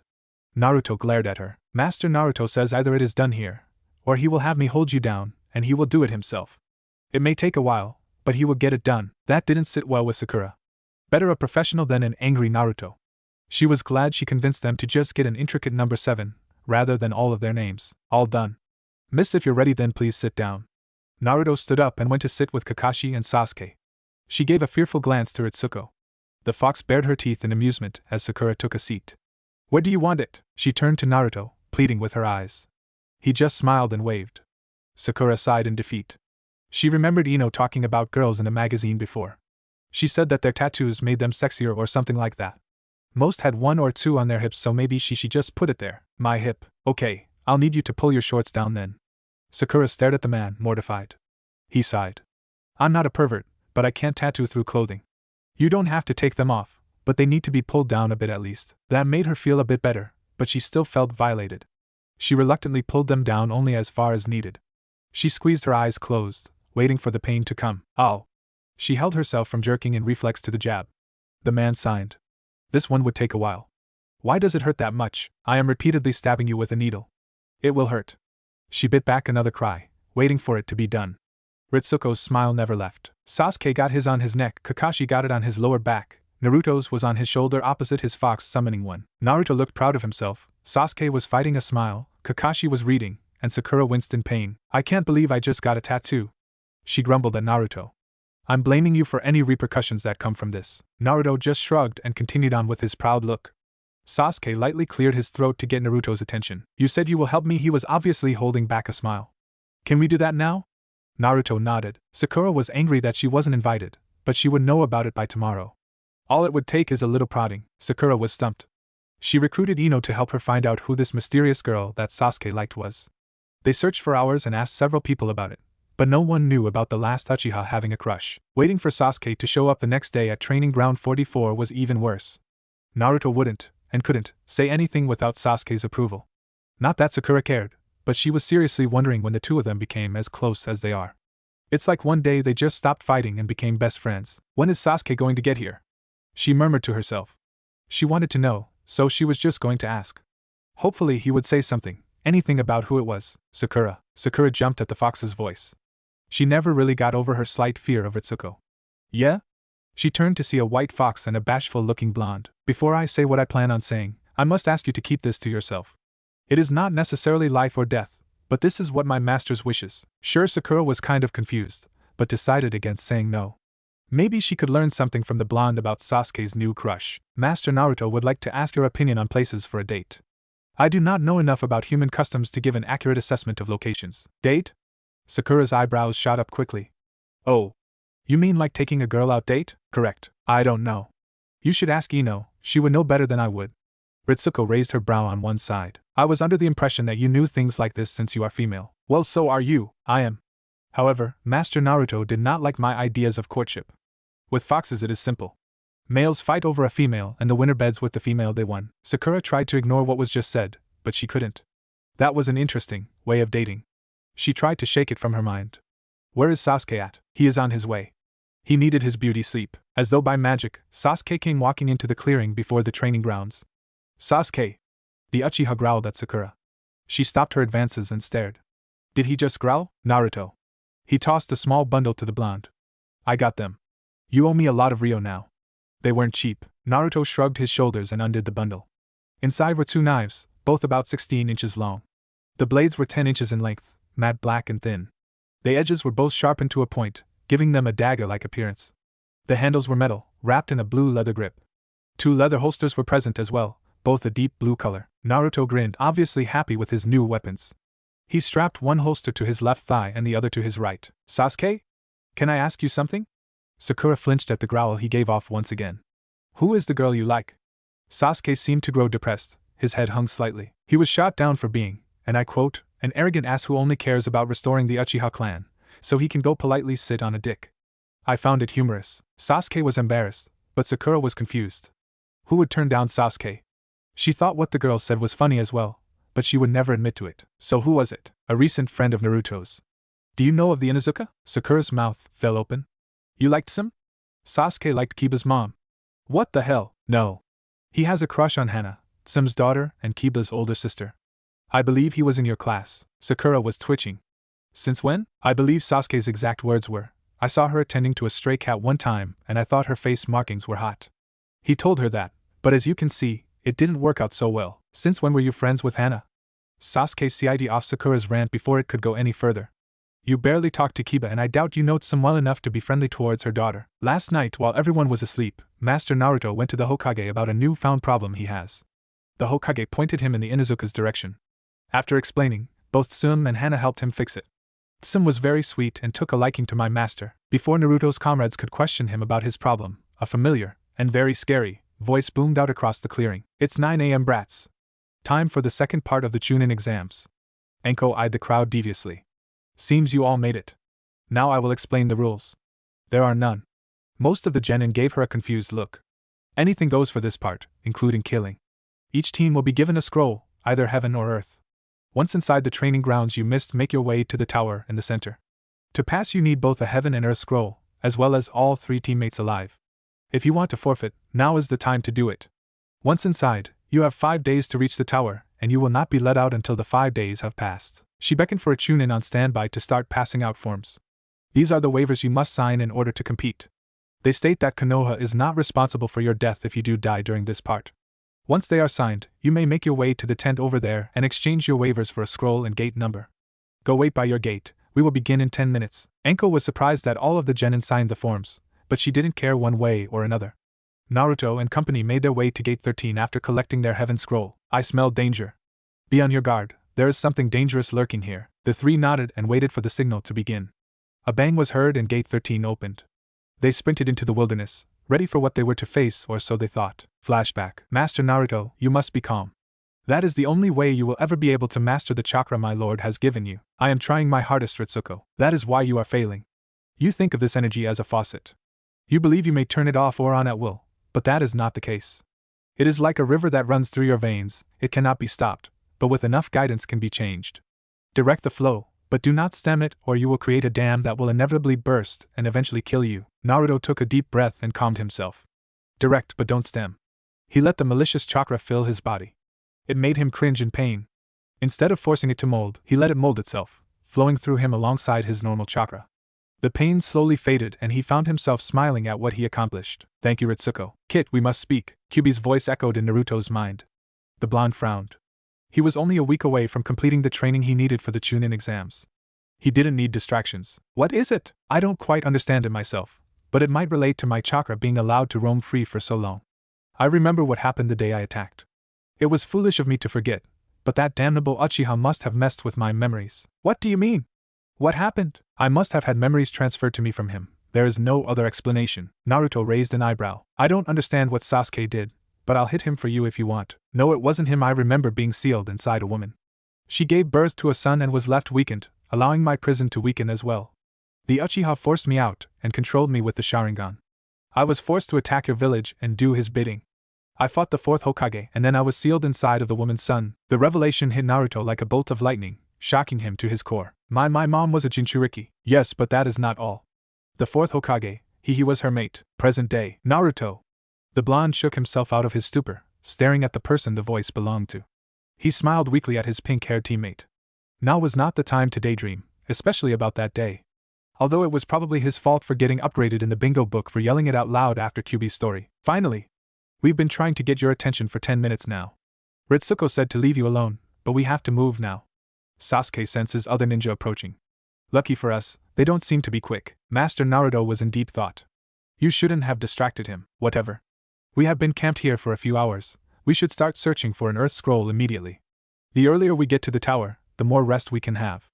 Naruto nodded in agreement, and dragged himself off of the ground. They are here. 3 IWA genin appeared quickly from behind a large tree, spreading out slowly, grinning at their enemies. Lucky us, we found a bunch of Konoha scum to mop the floor with. Genin number 1 smirked at his teammate's declaration. Genin number 3 spit at Team 7. Fucking leaf. All of you are trash. Naruto sighed and motioned for Sasuke to pass over the scroll. He frowned in confusion, but did so anyway. Their faces brightened slightly. Just what we need too. Genin number 2 flashed an earth scroll at the leaf Genin. Hand it over and we won't kill you, fight for it. I will watch over your scrolls while you do. Last team standing wins? Like hell we will. You'll just take them and run. Do you think we're that stupid? If we win, I keep the scrolls. If we lose, we won't be able to make it before time is up. We will be weakened enough that you could take them by force if we didn't hand them over. It's a win-win, fine, but if we win, we also want the pink-haired one. We would like to relax, before this part of the exam is over. Genin number 2 chuckled and threw the scroll towards Ritsuko. Before it hit the ground, 5 of the Genin were suddenly on their knees, the air saturated with enough chakra to drown a village and enough malevolence to make the Hokage wet his robes. They won't lay a hand on Sakura, not one single finger. Naruto burst into a red ball of chakra, crackling and hissing at the environment. When the excess light finally faded, they could all see the blonde. His pupils were slit, nails longer like claws, sharp and ready to tear. His canines had grown slightly in length and his whisker marks were more pronounced, giving him a more feral look. The IWA Genin were crawling backwards, trying to escape the changed boy. Sasuke's eyes were wide and Sakura's hand covered her mouth. They were both thinking the same thing. This was the chakra they felt during training. Naruto flew through hand seals like lightning. Futon Yanadoro. The air around the blonde compressed into sharp veins, then lashed forward with impressive speed towards Genin number 1. The Genin was too paralyzed with fear to even dodge. The needles hit him, drilling small holes all over his body. His teammates came to their senses somewhat, and cried out at their fallen comrade. Futon, Taishoku no Ha. Naruto began to spin his wrist around quickly, forming a small ring of condensed wind chakra. The ring grew to 3 feet in diameter before he let it fly at Genin number 3. This Genin didn't fare any better. He tried to love out of its path, but stumbled. Instead of behind sliced in two, his right leg was cut off at the knee. He screamed in pain as he fell, clutching at his now bloody stump. Naruto approached the last Genin swiftly. He raised a hand to his head and smiled. The IWA Genin tried to plead for his life. Just take the scroll. Please, my team is dead and I can't beat you. Please don't kill me. I don't want to hhhhh. Naruto pressed his hand into the IWA ninja's forehead, pumping the Kyuubi's chakra through his system. After a few agonizing seconds, Genin number 3 fell silent.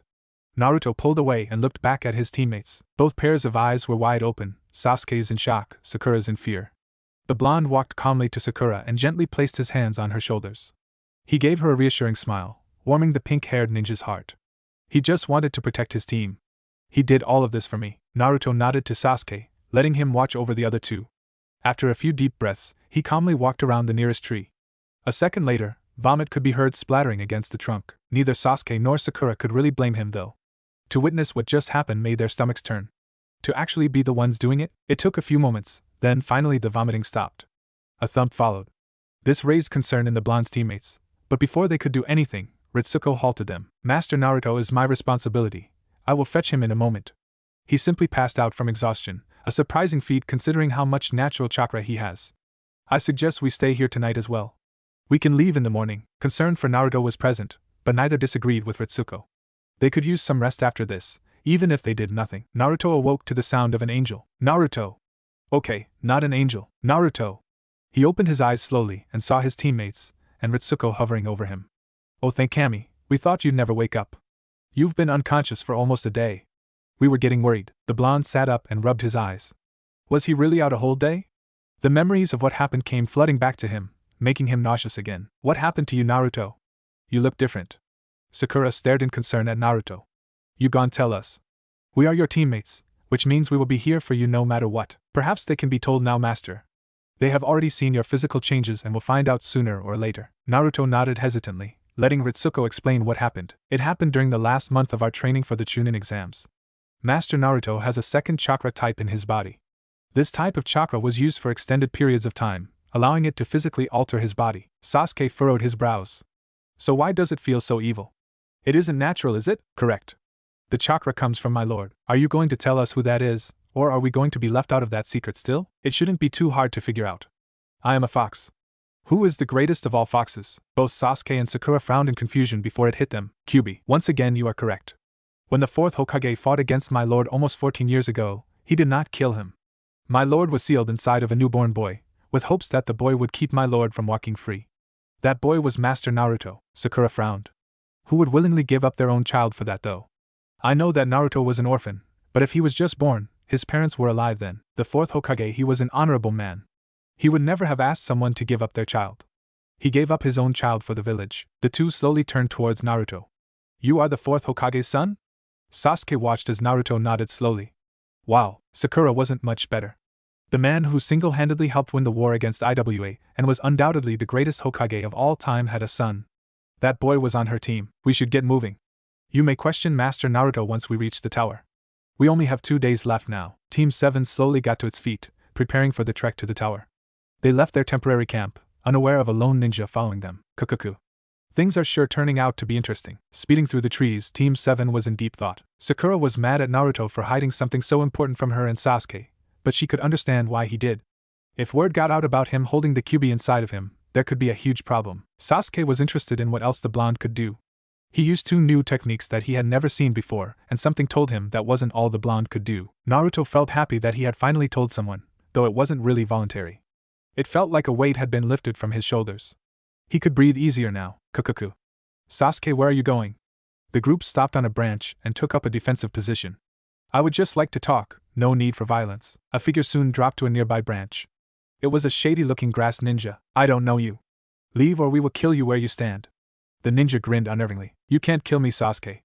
I am here to offer you power. Power to beat the one you hate most.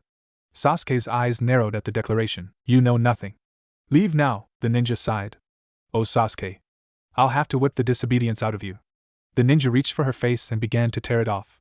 With the old one gone, the 3 genin could see a sickly pale man before them, grinning like a snake. I am Orochimaru. Perhaps you have heard of me? The 3 widened their eyes in fear. The second most wanted missing nin from Konoha was right there in front of them. Now then Sasuke, let's see if you are worth my time. Orochimaru disappeared in a flash. The 3 drew closer to each other, eyes darting around for any sign of their S-ranked enemy. Naruto drew his knives, Sasuke and Sakura drew a pair of kunai. Sasuke caught a glimpse of movement to their right and threw his kunai, hitting the trunk of the tree. Very good. The voice echoed around the forest, sending shivers down the spines of the genin. Naruto sheathed one knife and began hand signs. Futon Maze no Bakudan. Naruto's teammates applied chakra to their feet to hold themselves in place as they felt the air pressure change drastically. A sudden burst of wind blew outwards, violently tearing off many leaves from surrounding trees. As they fluttered to the ground, some seemed to shoot out, like they were hitting another strong wind current. There, Katon, Gokakyu! Sasuke blew a large fireball in the direction of the misplaced leaves. It roared through them, unhindered, exploding against a tree trunk, scorching it badly. That was close, Sasuke. You almost got me, Kukuku. Orochimaru appeared before the 3. His stare froze them in place. It was just like the feeling of Kyuubi's chakra, malevolent and wild. He performed a few hand signs. Now, here's a parting present from me. His neck extended, rapidly approaching the Uchiha, and sinking his fangs into his neck. Sasuke cried out in pain as Orochimaru withdrew. I'll be seeing you, Sasuke. Kukuku. The snake man vanished in a flash, releasing the others from how paralyzing gaze. Sasuke! Sakura grabbed his arms as he slumped down on the branch. Master Naruto grabbed Sasuke. Sakura followed closely. We must make it to the tower quickly. The 2 complied without complaint, swiftly running towards the tower. They entered without hindrance, quickly laying Sasuke down. Sakura caught sight of a sign in the small room they were in and deciphered its meaning quickly. She took the scrolls from Ritsuko and opened them both. A small puff of smoke later, Kakashi stood in front of them. Well done. I'm glad you. No time, Kakashi. You must tend to Sasuke.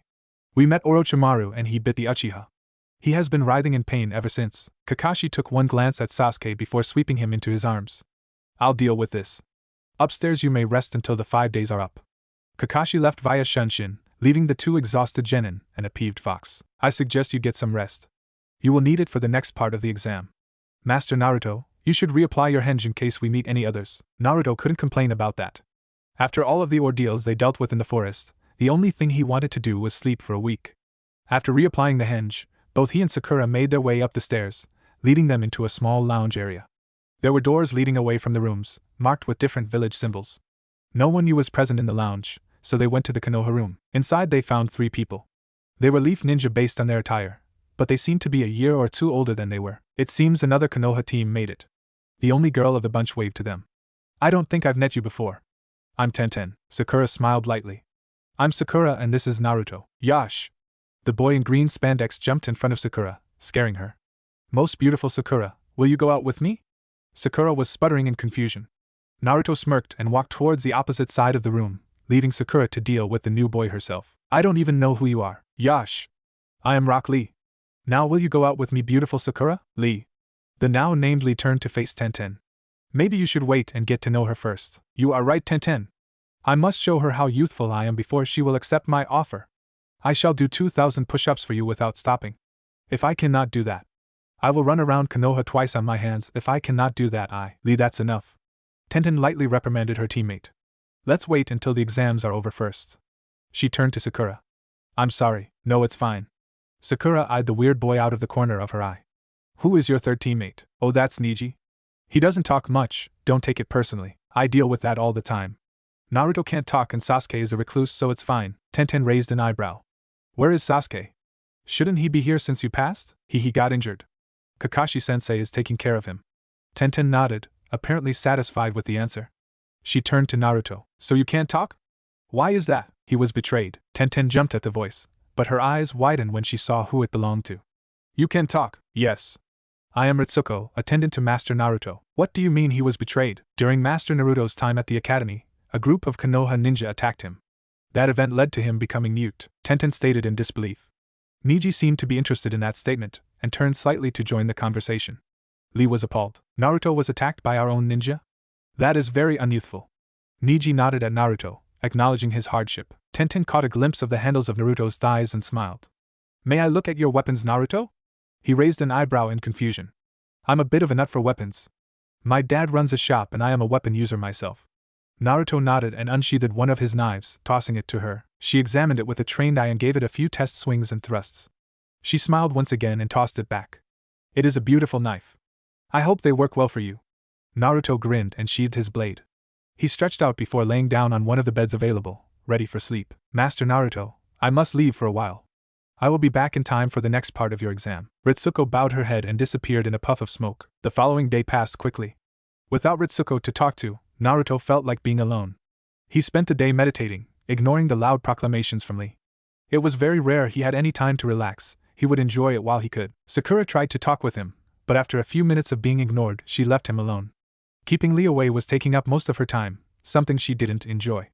It was endearing that he was trying so hard to get a date out of her, but she literally met him yesterday. Eventually time was called on the exams. Several teams made it through, but almost half didn't.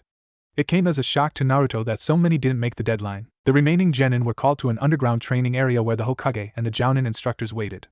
To Naruto's surprise, Zabuza's genin in the center of the room, newly adorned Leaf Hittite.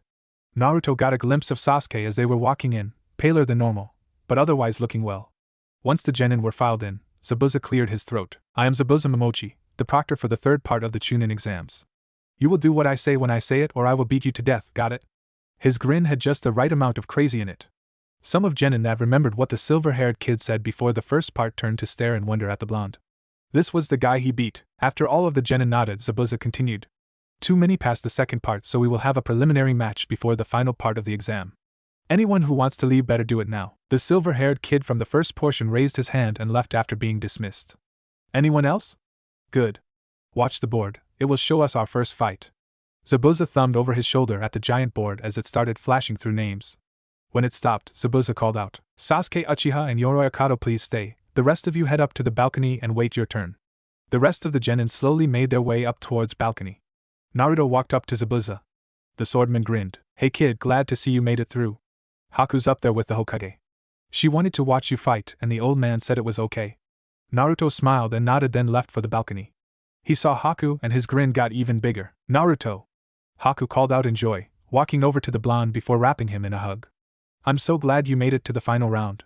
She pulled away and smiled. Naruto tapped the Hittite on her forehead and smirked. Hey! I'm a Chunin, so I outrank you, mister. Naruto rolled his eyes and just smiled. You better not make her mad, Master Naruto. Naruto peered around Haku and saw Ritsuko trotting over. He almost did a double take when he saw her. She was a good foot taller than when he last saw her. The blue on her paws now extended up to the middle of her legs. Her ears' color now bled into the top of her head, a strip of it running down her snout. The tips of her tail were faintly colored blue as well. All four of them. Naruto's mouth fell open. My lord has granted me yet another tail. I am very pleased myself. It usually takes a century to reach four-tail status, but I have reached it in only 50 years. Naruto's jaw dropped even more. 50 may be old for you humans, but for a fox under my lord's rule it is but a sliver of our total lifespan. Well, I am happy for you. Thank you, master. Shiki was jealous that I made 4 tails before he did, but it can't be helped. Since reaching this state, I have also discovered my elemental affinity. You have an elemental affinity now? Correct. I am a water user. Don't you hate water? I did. Now I have a fondness for it. I believe that the match is starting now. We can discuss this later. Naruto turned back to the fighters as Zabuza was giving the signal to begin. Sasuke charged the larger boy, kunai in hand. He attempted a jab, but Yoroi dodged with surprising agility. Sasuke launched once again, but found himself trapped by Yoroi's arms. His chakra slowly left him. My ability allows me to absorb your chakra. You will pass out soon enough. Sasuke growled and tried to pull his way free, but Yoroi was stronger. Sasuke pulled one of his legs up and threw his leg back. It connected with Yoroi's leg with a sickening crack. He yelled out and loosened his grip slightly, but it was enough. Sasuke wiggled an arm free and pitched the boy off. Katon, Gokakyu! Sasuke shot the ball of fire at Yoroi. The boy stumbled out of the way, but burned his back and fell forward. Sasuke charged with a kunai and held it to the downed boy's neck. Winner is Sasuke Uchiha. Zabuza ushered over the medics as Sasuke took his place on the balcony. Hey Naruto! Naruto turned to see Ino walking over to him. He raised an eyebrow. Since when did Ino talk to him? What do you want with Master Naruto? Ritsuko sat defensively in front of Naruto, making Ino sweat a bit. Haku glared at the girl. I heard that you fought the Jounin down there while he was a missing nin and won. Technically that is true. Wow, you must be really strong. After this, do you want to go out on a date? Haku was fuming. Naruto tried his best to not roll his eyes and Ritsuko growled lightly. The day you become a serious ninja is the day that Master Naruto will date you. You are just a little girl trying to play ninja. You focus on boys and your nails rather than train and become stronger. Your presence offends me. Leave before I make you leave. Ino gasped at the fox's statement. Shino Abirame and Zaku Abumi, get down here. While the two genin made their way to the floor, Ino glared at the three and stomped away. Well, that was weird. Forget about her for now. Focus on the fights. You may face any of them in the finals if you make it through. Naruto nodded and stared down at the pair. Begin. Zabuza moved away from the two fighters. Shino sent a ball of bugs flying at Zaku. Zaku smirked and raised an arm, pointed it at the bugs. He fired a blast of something that made the bugs scatter. Naruto raised an eyebrow and glanced at Ritsuko for an answer. It was sound. That would explain the headband. Naruto nodded and turned back to the match. Shino was stoic as he sent forth a slightly larger wave of bugs. Zaku frowned and shot them down as well. You can't beat me, bug freak. Give up before I kill you. Shino raised an eyebrow and pointed behind Zaku. He turned to see a mass of bugs, laying all around him on the floor. Zaku raised his other arm. I can just blow you both away now. He began his jutsu and nothing happened. His arms began to hurt. What happened? Before the match started, I sent out my bugs to hide on your body. When you used your jutsu the first time, they crawled inside your hands and plugged the holes. Zaku's face contorted in pain. The pressure was building, and before long, they burst. Zaku roared in pain. The medic rushed to take him away. Winner is Shino Abirame. Some applause came from the Konoha crowd. Shino walked quietly back up to the balcony, standing with his team. Everyone stared as the board began rolling through names once again. Kankuro of the desert and Masumi Tsurugi, get down here. The sand ninja Naruto met earlier and an unknown ninja jumped down to the field. Begin. Master Naruto. The blonde drew his head away from the fight and faced Ritsuko. Yes? I spoke with the Hokage. We agreed upon a few things, so expect some changes after the prelims. What do you mean? Just wait for the announcement. I believe you will find life in the village better after today. Before Naruto could ask exactly what Ritsuko meant by that, he heard a sickening crack from below. He turned to see Kankuro, grasping what he assumed to be a puppet, standing over the body of Masumi. Winner is Kankuro of the desert. As Kankuro made his way back to his teammates, Naruto caught eyes with the Hokage. They spelled regret and anticipation. The blonde looked to the board as it cycled through names once more. When he discovered who his parents were, he got angry. Not only at his father for doing what he did, but at the old man for hiding it. He knew the old man shouldn't be blamed, but the blonde couldn't help himself. All this time he grew up without any scrap of knowledge about who his parents were. He grew up in squalor, barely living day to day, and he was actually the son to one of the most famous ninja to ever live. Ino Yamanaka and Sakura Haruno, get down here now. Zabuza drawled on. This job was boring. He'd much rather be training of something, but the Hokage said it would promote trust and crap. Naruto raised a brow at the pairing. This would be interesting to see. Naruto, let's make a bet. Ino stood next to him. If I win this fight, you give up on Sakura and become my boyfriend. If you lose, Master Naruto wants you to stop chasing Sasuke. Sasuke silently thanked Naruto for dealing with one of his fangirls. Ino smiled widely. Deal. She skipped down the stairs to meet Sakura in the center of the room. Begin. Naruto? The blonde leaned towards Sasuke. You know that Sakura can kick Ino's ass now, right? Especially after our training trip. I believe that was the point, Sasuke. Sasuke smirked at the fox. Nice. Ino started out making 3 clones and charging Sakura. Sakura took a deep breath and steadied herself. A clone lunged with a kunai, aiming at Sakura's stomach. Sakura gracefully sidestepped, swinging her leg to kick the clone in the back of the gi, dispelling it. The real Ino stopped in shock as Sakura systematically destroys her other two clones, not taking a single hit. How did you do that? Easy. Sakura smirked. I'm a ninja. Ino growled and threw her kunai, preparing her mind transfer jutsu. Sakura jumped over the kunai and began her own hei signs, finishing just before Ino. Sakura whispered, Hirano et Surin Beningu. Her chakra seeped into Ino's nervous system. Ino suddenly stopped her jutsu hand signs and looked around in a panic. What? How did I get here? She began to sweat profusely. Help! Help me! Sakura walked over and held a kunai to Ino's neck. Winner is Sakura Haruno. Sakura smiled happily and quickly dispelled the genjutsu. Ino blinked rapidly and looked around herself. I win, Ino. Ino's jaw dropped, but she grit her teeth and accepted that. They both walked back to the balcony. Remember Ino, no more Sasuke. She jumped slightly at the voice of the fox, but started to complain about how unfair the bet was. Ritsuko growled, which shut Ino up. Naruto grinned and turned to face the board. Temari of the Sand and Tenten get down, you know what? If I'm going to do this any longer, I'm going to do it my own way. Get your asses down here now, Genin. The Hokage raised an eyebrow at Zabuza's outburst but chuckled. The prelims could always use a twist. The two girls quickly flew down to their starting posts, not wanting to irritate the former missing Nin further. From now on, you will make these fights interesting. I'm bored. He growled a bit to make his point clear. Now begin. It took the girls all of 3 seconds to realize that the fight had started before Tenten made the first move. She jumped high into the air, unfurling one of her scrolls, being her rotation. A series of shuriken and kunai rained down towards Temari. Temari flicked the battle fan in her back open, calling forth her chakra and blowing the weapons aside. Tenten silently cursed at the wind user. Before she landed, Temari fired another wind attack at Tenten, throwing her high into the air, smashing against the ceiling. Her descent was swift, landing directly Temari's now closed battle fan. Lee jumped out into the arena, reaching for Tenten's battered form. A streak of white shot past him, stopping underneath of Tenten. She thumped softly onto the back of the fox. Lee looked surprised, as did many of the spectators. Ritsuko growled at Temari, shocking the girl slightly. You are an honorless beast. She gave her best and you treated her like dirt. Pray that we will not face each other in the finals. The fox kept up her growl as the medics began to rush towards the injured combatant. Winner is Timar. Yash! That was a most youthful speech, Lady Ritsuko. Your flames of youth burn brightly. Lee could not hold in his delight any longer, interrupting the jounin. Zabuza, for one, was stunned. What exactly was that thing in the green and why was it shouting about youth? Temari of the Sand. He shook his head and cleared it for the next fight. He could deal with the green-suited thing later. The board flashed through the remaining names. Shikamaru Nara and Kin Tsuchi. The two fighters slowly made their way to the arena. Begin. Kin threw a kunai at Shikamaru, which he dodged. She threw several shuriken at him. Shikamaru jumped out of the way, surprising several of the ninja present that he could move that fast. Kin prepared the next wave of weapons as Shikamaru began hand signs. When he finished, his shadow shot forward, connecting to Kin's shadow. She froze as Shikamaru stood up. Cage main. Shikamaru smirked as he walked away from Kin. She stepped back in time with him. If my shadow connects with yours, all of your movements copy mine exactly, until I run out of chakra or I release the jutsu. He took a few more steps back. You should give up. Like hell I will. Kin spat at Shikamaru. He sighed. Well, this will hurt you more than it will hurt me. Before Kin could ask what he meant, he threw himself backwards, holding himself up with his hands. Kin smacked her head against the wall behind her, passing out. Winner is Shikamaru Nara.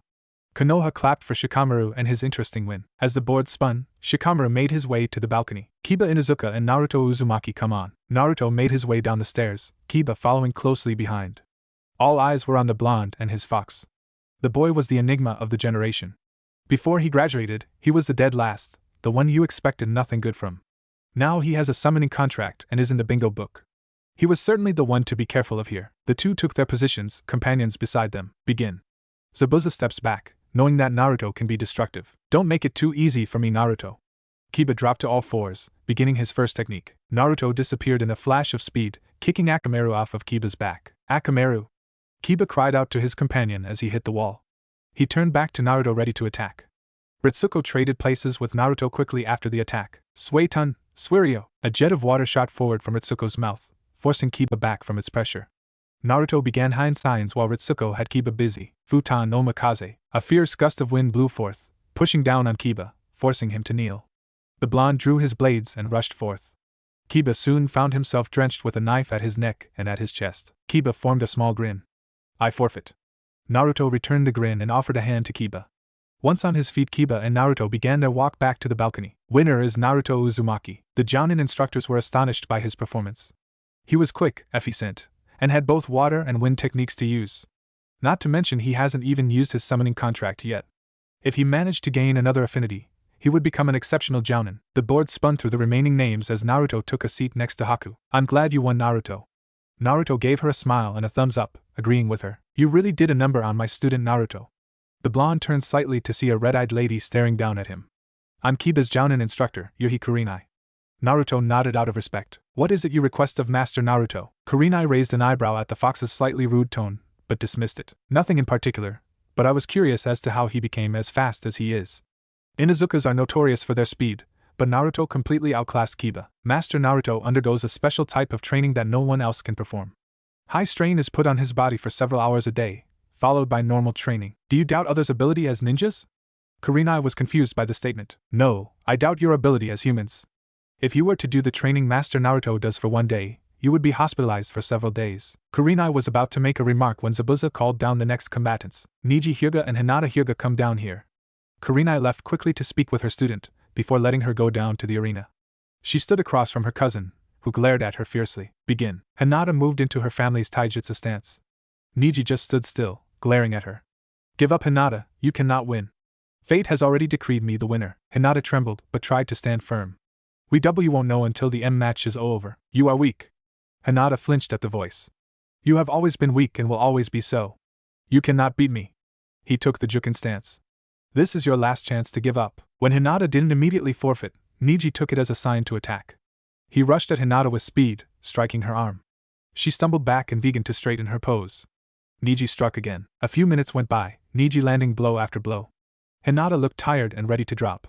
She dodged his next hit and managed to connect with his shoulder, surprising everyone, including herself. Niji looked on in hate and lashed out once again, striking her hard enough to send her to the ground. He murked as Hinata lay there, but frowned when she tried to stand up. Why do you try so hard to go against fate? Hinata trembled as she got to her feet. I don't believe in fate. If I work hard enough I can beat you.